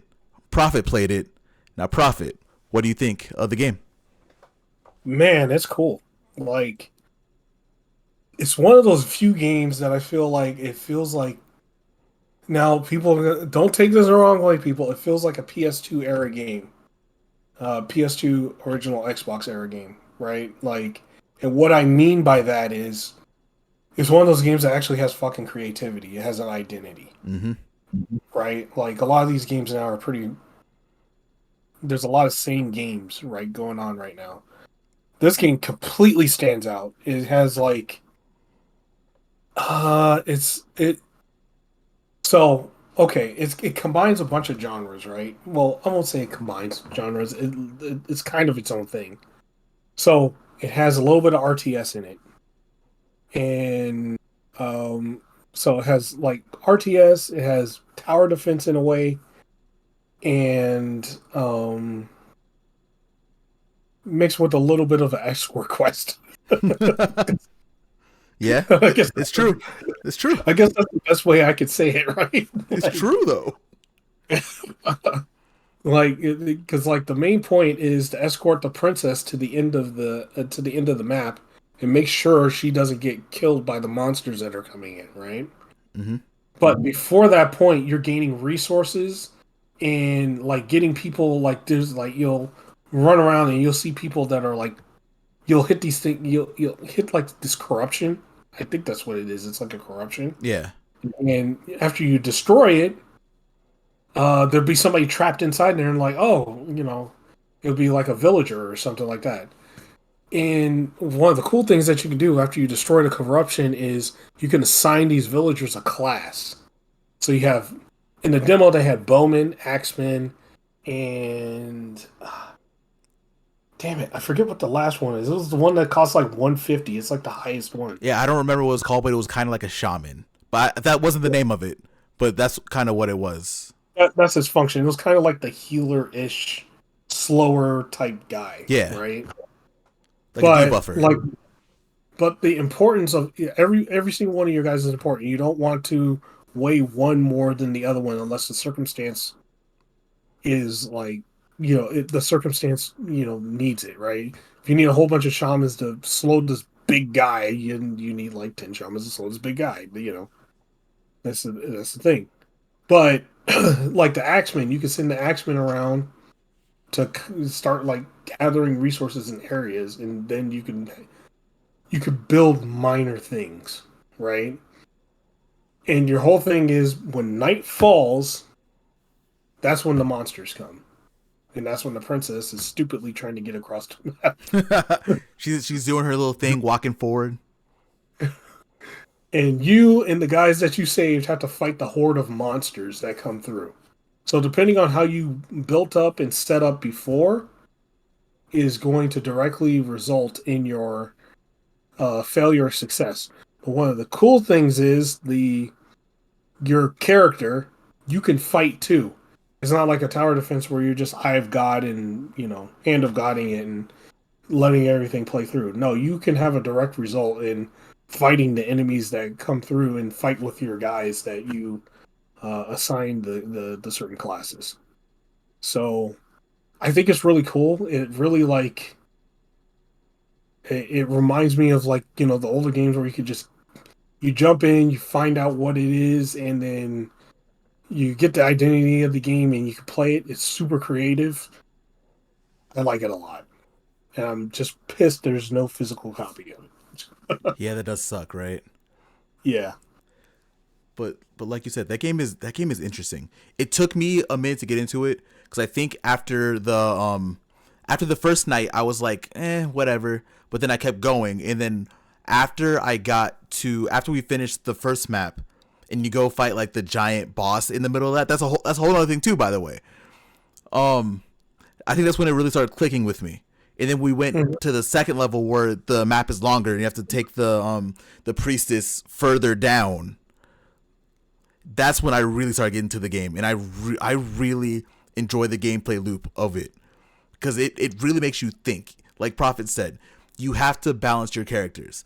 Sure, if you really wanted to, you can put like 4 axemen behind you, and then you can just take everything out in front and let the axemen take everything behind you. Sure. If you want to do that, cool. I'm pretty sure it works. But you can also use like the shaman. I forget what the name of it is now. But there's a debuffer like Prophet was talking about where it can slow the enemies down. You can use that. There's an archer in there that you can have posted up in the back. Like the game is interesting, and you can beat it in any way that you can think of. And it was a good game, and I'm excited they put out a demo because I want to buy it. It's going to be a day one for me now for sure. Oh yeah, it's totally worth it, and it's another one of those games. If you guys haven't found out yet, it is a Game Pass game. Mm-hmm. So when it comes out, you can try the demo or try the full game when it comes out and see what you think. All right, we got one more game to talk about before we move on. Oh yeah, and we saved the best. I feel like it's the best for last, right? Well. I think to me, I think this is tied with Kunitsu-Gami, personally. For some people, they're like, you put the best first. It was Marvel. Yeah, that is true. Me saying that Marvel wasn't the best would have killed me 2 years ago. It is what it is. We're going to be talking about Zenless Zone Zero that just came out this week also. Yeah, and man, So here, I got a few things about that, man. Mm-hmm. That studio is crazy. Oh, I don't know how they balance all three of those games, man. Hoyoverse, yeah. Um, like this game, like I'm looking at it, I play it, and I'm like, how are they doing this on phone, man? I've said this for their past two games. How the hell are they doing this on phone? I'm convinced that they actually, because I've never seen anyone play Genshin or Honkai Star Rail on a phone. I'm convinced that they just have them there, and people pretend to play them on phone, but they're really playing them on console or PC. Convinced. It has to be. I have no idea how. Well, one, I don't have no idea how people play on a phone, and two, I don't know how they got this on a phone. Yeah, I have an S20, so it's not like super old. But I'm pretty sure if I download any of the, even Genshin, because Genshin was a few years ago, if I download any of those on my phone, I'm pretty sure my phone's gonna explode, like guaranteed. Yeah, yeah, I don't know, but that aside, Zenless Zone Zero has a ton of personality in that game. Like from the first, from the first sequence when you start playing, when your main guys are running from, they're running from a gang in the law. That's a whole hilarious sequence right there because like on I think the part that got me was the when they were showing the news broadcast and they were like blank bleeping out all that guy that was like talking and he was cursing at everything. He's like, "We're gonna fucking get you guys, and once we do, you're fucked." It's like, wait, what? I didn't expect that, but no, yeah, I think actually you lead it off, man. All right, because I have played a lot of that game since it came out. Yeah, Um, you it's played it, and I have. it's probably my second favorite game that I played this week. Hmm. After I finally beat Persona 3 Reload. Finally, Oh, yeah, we'll talk about that later. But Zenless Zone Zero, it's a gotcha game from Hoyoverse, the makers of Genshin Impact. I feel like you always kind of have to say that because people were like, "Oh, it's Genshin." Um, it's a third-person action game. You have your characters. You have a team of three that go in and they do missions. There are other parts of the game too. Like there's like a traversal mode. I don't remember what it was called, but you're basically in the internet and you're going around fighting things in there also that puts you into an actual like 3D space where you actually can go fight. The game is really interesting. I haven't spent any money on it, so my characters all suck currently. But even with that, you can still get through the game, and like the game doesn't feel like it's forcing me to spend money on it, which is making me want to spend money on it now. But neither here nor there. I think that game is really good. Combat, people have been saying like it's like you could just spam. That's not true. no, Like that's not true at all. no, there are people that are saying that game is very like dumb gameplay wise, and you can dumb it down and it can work. Sure, you can definitely spam your way through some of it, but once you get into the later game, you actually need to know what you're doing. You need to know what your abilities are. You need to know how to get them. You need to know when to actually like dodge, perfect dodge. You need to know when to perfect parry. Like all that stuff is really important later on. Like the team building's really good. Um, that game, like you said already, it doesn't feel like a mobile game. And No, I haven't played Genshin. I'm gonna play Star Rail because I found out that Star Rail is actually like a turn-based game, and I never knew that. So I have it yeah, downloaded. I'm gonna play it eventually, but it just does not feel like a mobile game. yeah. Like I played when they first released. Pretty much my first experience of Genshin and Honkai Star Rail was on PS5. And when I played them on there, I'm like, these literally feel like they could have just been like they could have packaged these games up and literally just put them on the shelf at a store and just called them just like a normal game, like just a game, because they have like all the production values and everything of a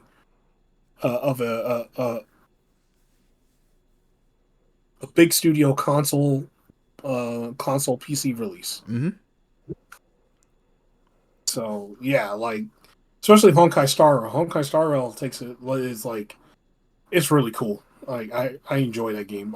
I save it for like when I don't have anything because there is an ungodly amount of content in that game. I really did. I'm mad that I didn't know because I didn't really play Genshin. Like we played a little bit, right? But Yeah. remember when everyone thought that Genshin was like a scam? Like, do remember when people didn't think that Genshin was going to be like a real thing when they were doing the stuff because people were saying it was like free to play? Do you remember that? Oh yeah, yeah.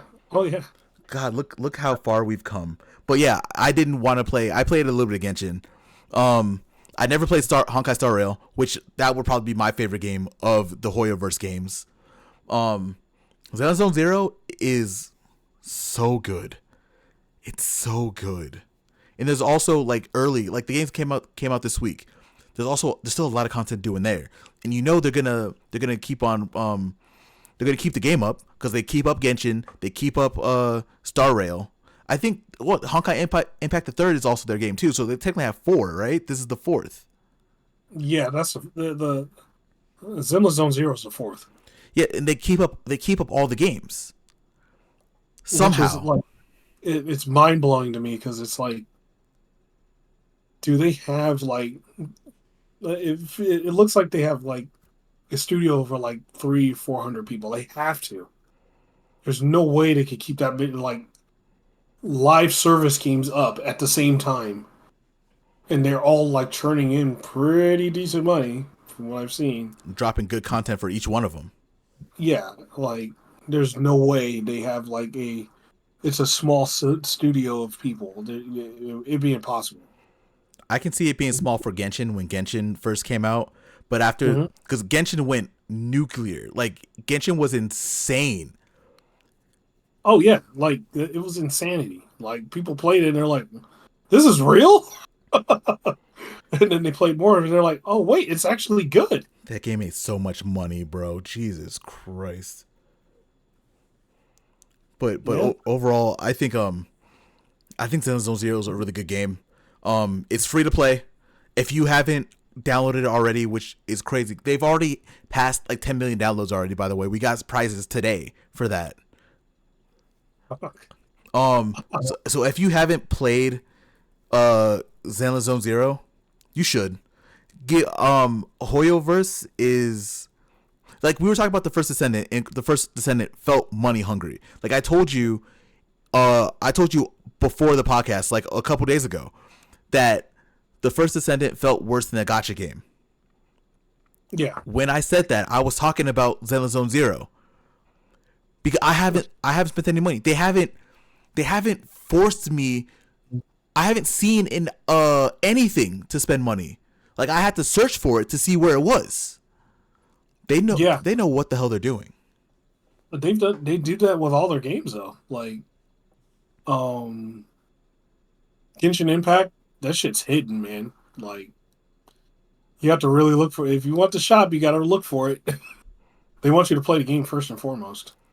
That makes me want to spend money on them even more.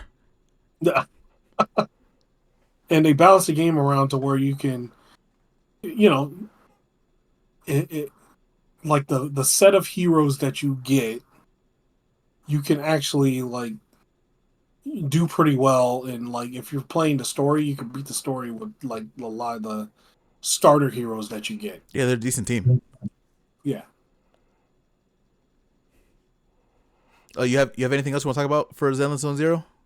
No, from what I played of it, I only got to play like an hour of it, and I was impressed. It was cool. It had a lot of personality in it. And, yeah, I noticed I said that a lot, but personality a lot, but there's just a lot of games out there now that don't have it. And yeah, I like to point that out when it does. So it does have that, and it's actually a blast to play. It's fun to play. So I do also recommend it. I want to play it now. I'm. Oh, I didn't tell the podcast. I'm level 24. So I think the max level is 60, so I'm almost halfway Oh, you got ways. to max level. You got ways to go. You're good. Yeah, it's fine.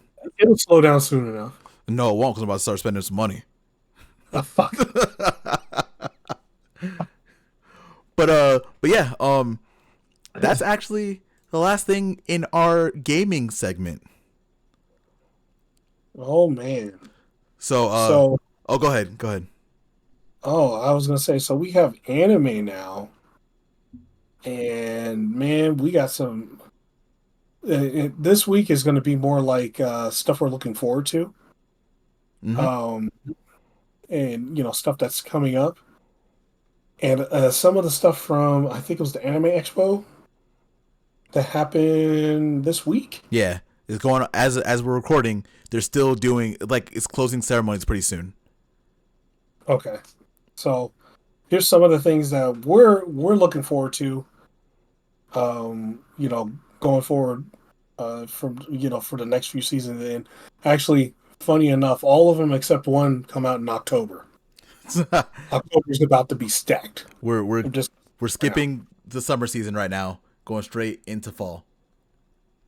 Yeah, we'll put summer season on the OVA episode, Yeah, we but will. yeah, we're going straight to fall. Where are we starting at? You know what? Okay, I'm gonna start with the one that isn't in October. Okay. And actually, I think I gotta check because I think it came out today. And if so, I am going to be watching it after I pick up my wife.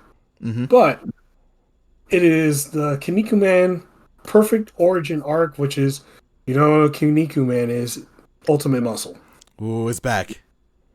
And it's back. But it's before the new generation, which is like Kid Muscle and all that stuff.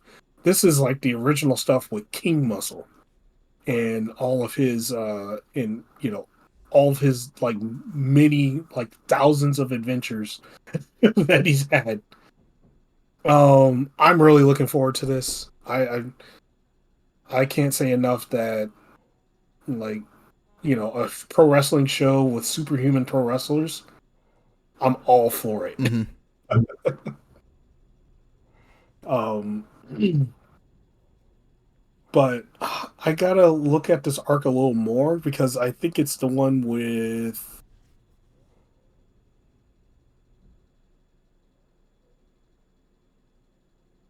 Shit, I think it's the one with Buffalo Man. Yeah, you know more about this one than I do. I only know from when it was on American TV back in the day.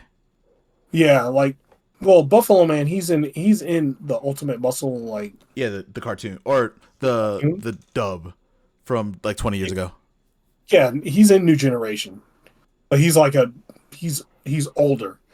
But I'm pretty sure this is the arc where he and a group of guys show up and they have to, King Muscle has to fight them. Mm-hmm. But it's not going to be what people are expecting because probably a lot of people are expecting a lot of stuff from the 4 Kids show that was on Fox. No, it's going to be a little bit more brutal. That's why actually why I'm excited to watch it. From my experience with Ultimate Muscle, it was for sure back in the day when it was on like Saturday mornings, right? And Yeah, I yeah, never read the manga. I never watched the original anime. I only watched it dubbed. So I'm excited to see how crazy this gets, and I hope it makes me want to watch the old series in Japanese because I feel like I need to. yeah. It's gonna. I would say just read the manga instead of watching the old Japanese series. Makes sense. The manga is like there's some shit that goes on. Like Ramen Man like turns a bunch of people into ramen and he eats them. Jesus. um, Terry Man like he gets like every arc he gets fucked up in some spectacular way, and I think they showed it in the trailer. But he gets chopped up by like somebody in the trailer. Like his chest is all fucking chopped open and shit. Mm-hmm. Um, and yeah, like some of the fights, like King Muscle is like breaking people and stuff like that. It's just It's craziness, and that's where like everybody using that finisher move, the Muscle Buster. If you guys didn't know, it came from Kinnikuman. Mm-hmm. They just don't jump up and do it. They put them on the top rope and fall back, but they don't do. They do a variation of it, but yeah. Because jumping up will break someone's back if they did it the way they did in the anime. Oh yeah, it break their legs and their neck. Yeah. They're dead.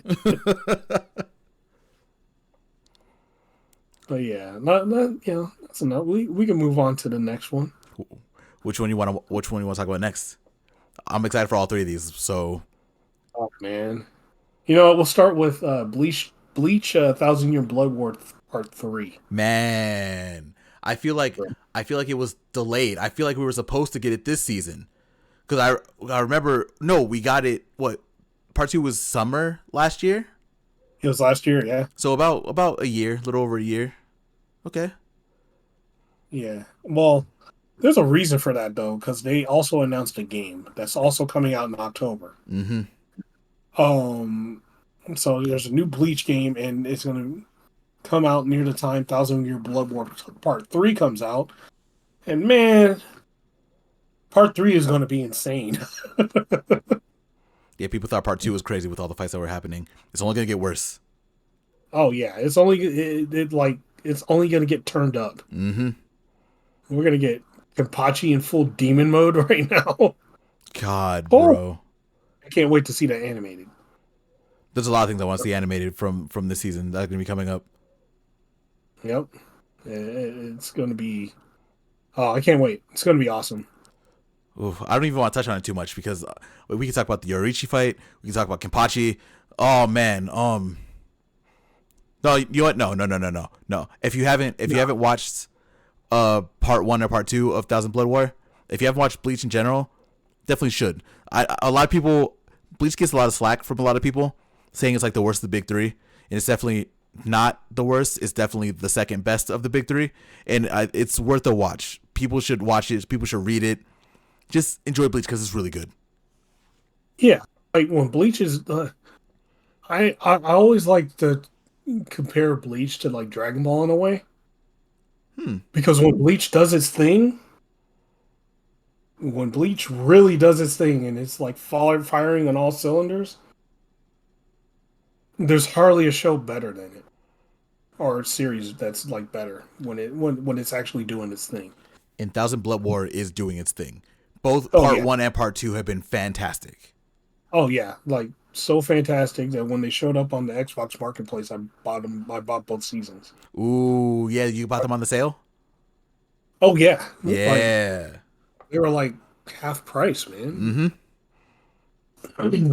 I saw it didn't jump. I'm waiting. I've been how you been collecting games physically? I've been collecting like media physically lately. Like I have Avatar, both seasons both shows of Avatar. I have Mm-hmm. Cowboy Bebop, I have Outlaw Star. I need more. I haven't collected in a while. I need more. Ooh. Well, those are some good ones. Mm-hmm. To collect. Well, unfortunately, I think like the videos for Bleach, like the Blu-rays, there's like, oh man, I think like the box set is like, I think there's like 20 in that box set. I think. Yeah, and that makes sense because like the first series before Thousand Blood War was like 300 episodes. Yeah. Well, yeah, because I think that's around like 150, 200 Mm-hmm. most of the time, It ain't unless you catch it on Amazon next week. it ain't One Piece. You don't have to worry about that. Oh, thank God. Imagine trying to collect the One Piece DVDs. Nah, I'm good. I will eventually, just not yet. Oh man. All right, next up, I'm Okay. gonna let you pick the next one. The next one, it was goated last season. Like, it is another show where if it only had one season and it ended, it would still. It's like the first season of One Punch Man, where it was just great throughout the whole It season. was gas the whole time. Yeah, Solo Leveling. God, It's man. getting another season, and it's also coming out in October. See, here's the thing. Whenever we get these manhwas, they take a little while to get. Well, just I guess anything in general takes a little while to get season 2. Like Tower of God came out 4 years ago. Tower of God was very popular. It's just starting season 2 now. So the fact that we are getting Solo Leveling season 2 already, it's not a second core. It's not the second half of the first season. They label it as season 2. Yep. They knew that it was going to be big, and they already would. It was already in pre-production while season 1 was going, which is incredible for anime right now. That doesn't happen often. No, not at all. And just to say, hey, if you guys haven't watched season 1, what the fuck are you doing? It's 12 episodes. Go watch it. Go watch it. The dub is fantastic. The in Japanese is fantastic. I think there's a Korean dub also. So if you want to watch in Korean, you can. Like, man, like that. When it gets, once it starts and like it gets going and you start finding out the story. Hot damn, it gets really good. It's like really good. Keep you on the edge of your seat.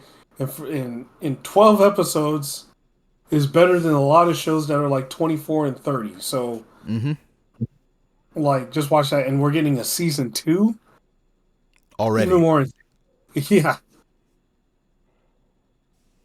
So get caught up on that. Yeah, it's almost mandatory. Yeah, you have to. Like we don't even want to talk about it. Like we've been doing a good job about just talking about anime that we like. This is one where you should just watch it. We're not gonna talk about the plot. Nothing. Go watch it. No. Just watch it and experience it. It's cool. It's really cool.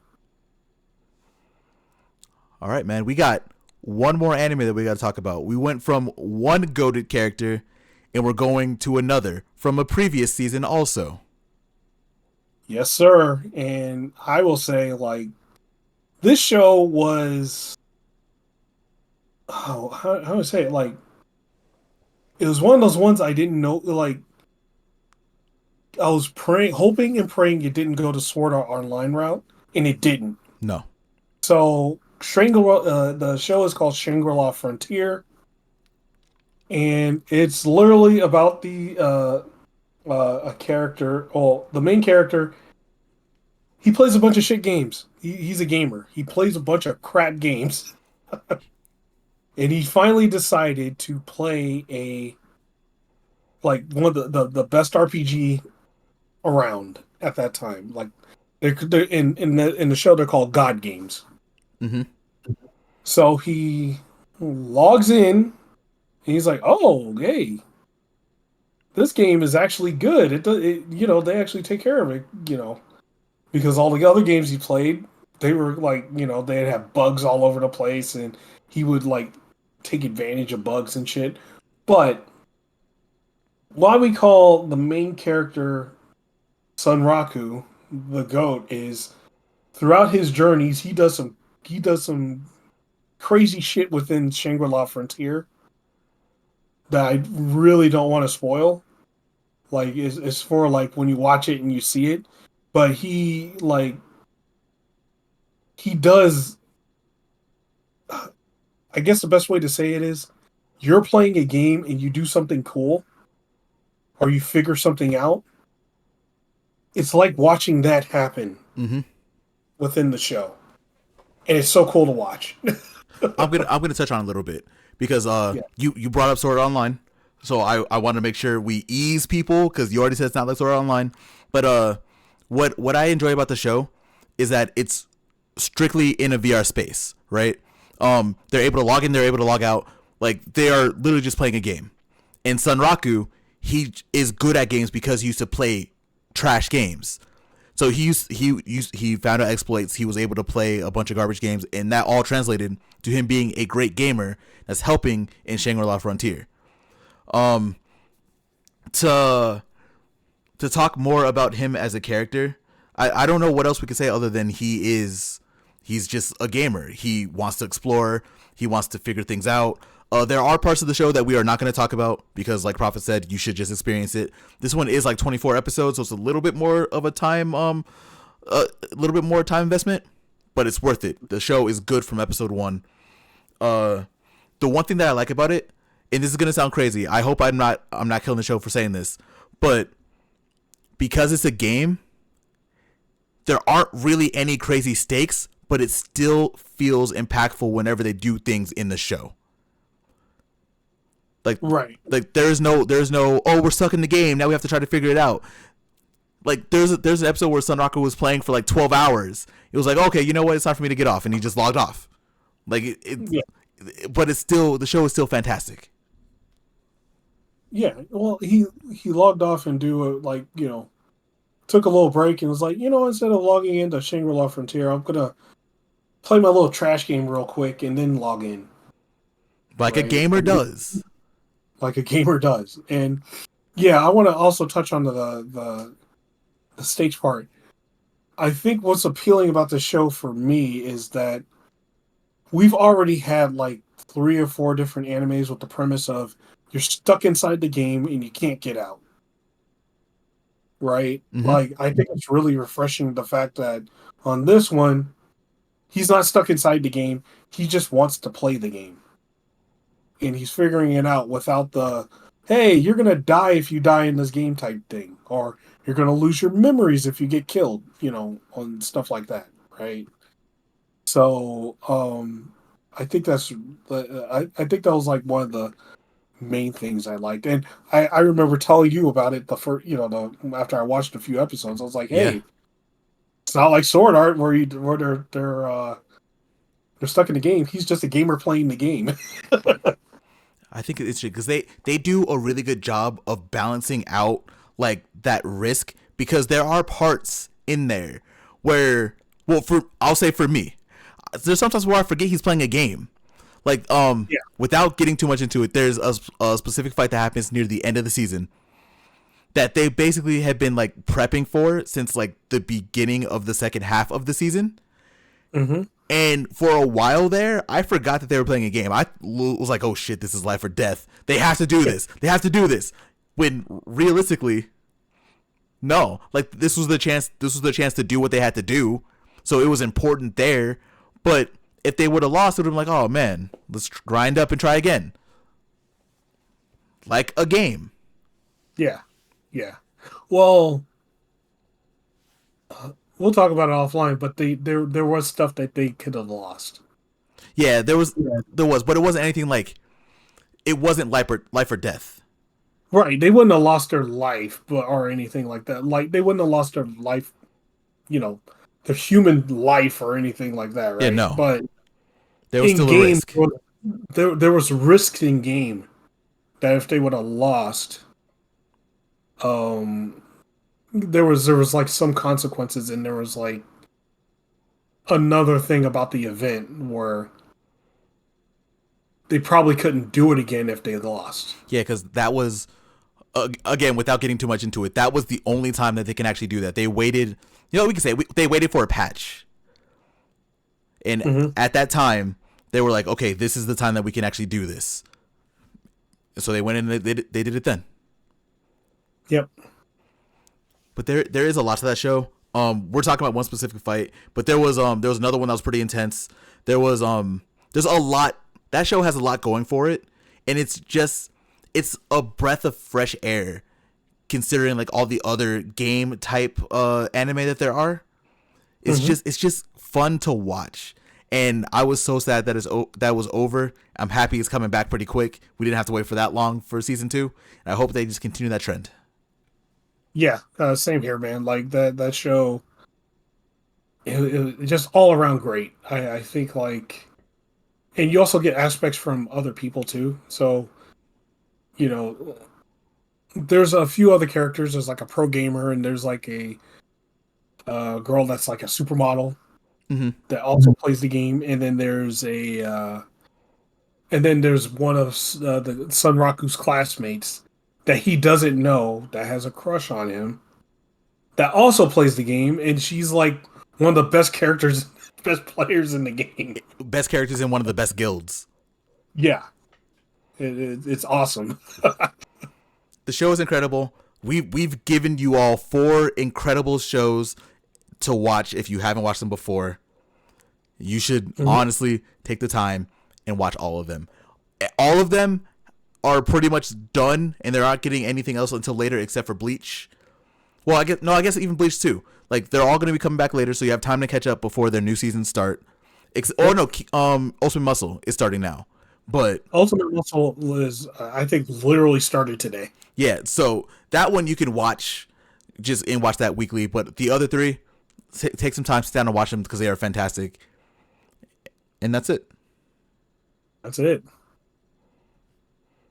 Man, that is that is our episode, which is easily our longest episode of all time.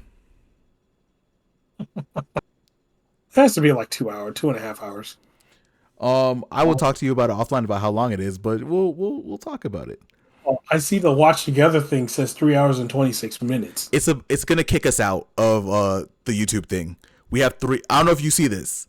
We have a playback timeout. Oh no, I don't have it anymore. I had to keep like taking it off. Oh yeah, no, it says they're gonna kick us out in 2 minutes. Oh shit. Achievement unlocked. We did it. But that is all for the episode. Y'all let us know what you thought. If you have any comments and anything like that, please let us know. Thank you all for watching as always. And we will catch you in the next episode next week. Peace out, y'all. Like, comment, subscribe, and holla back at us. Peace. Peace.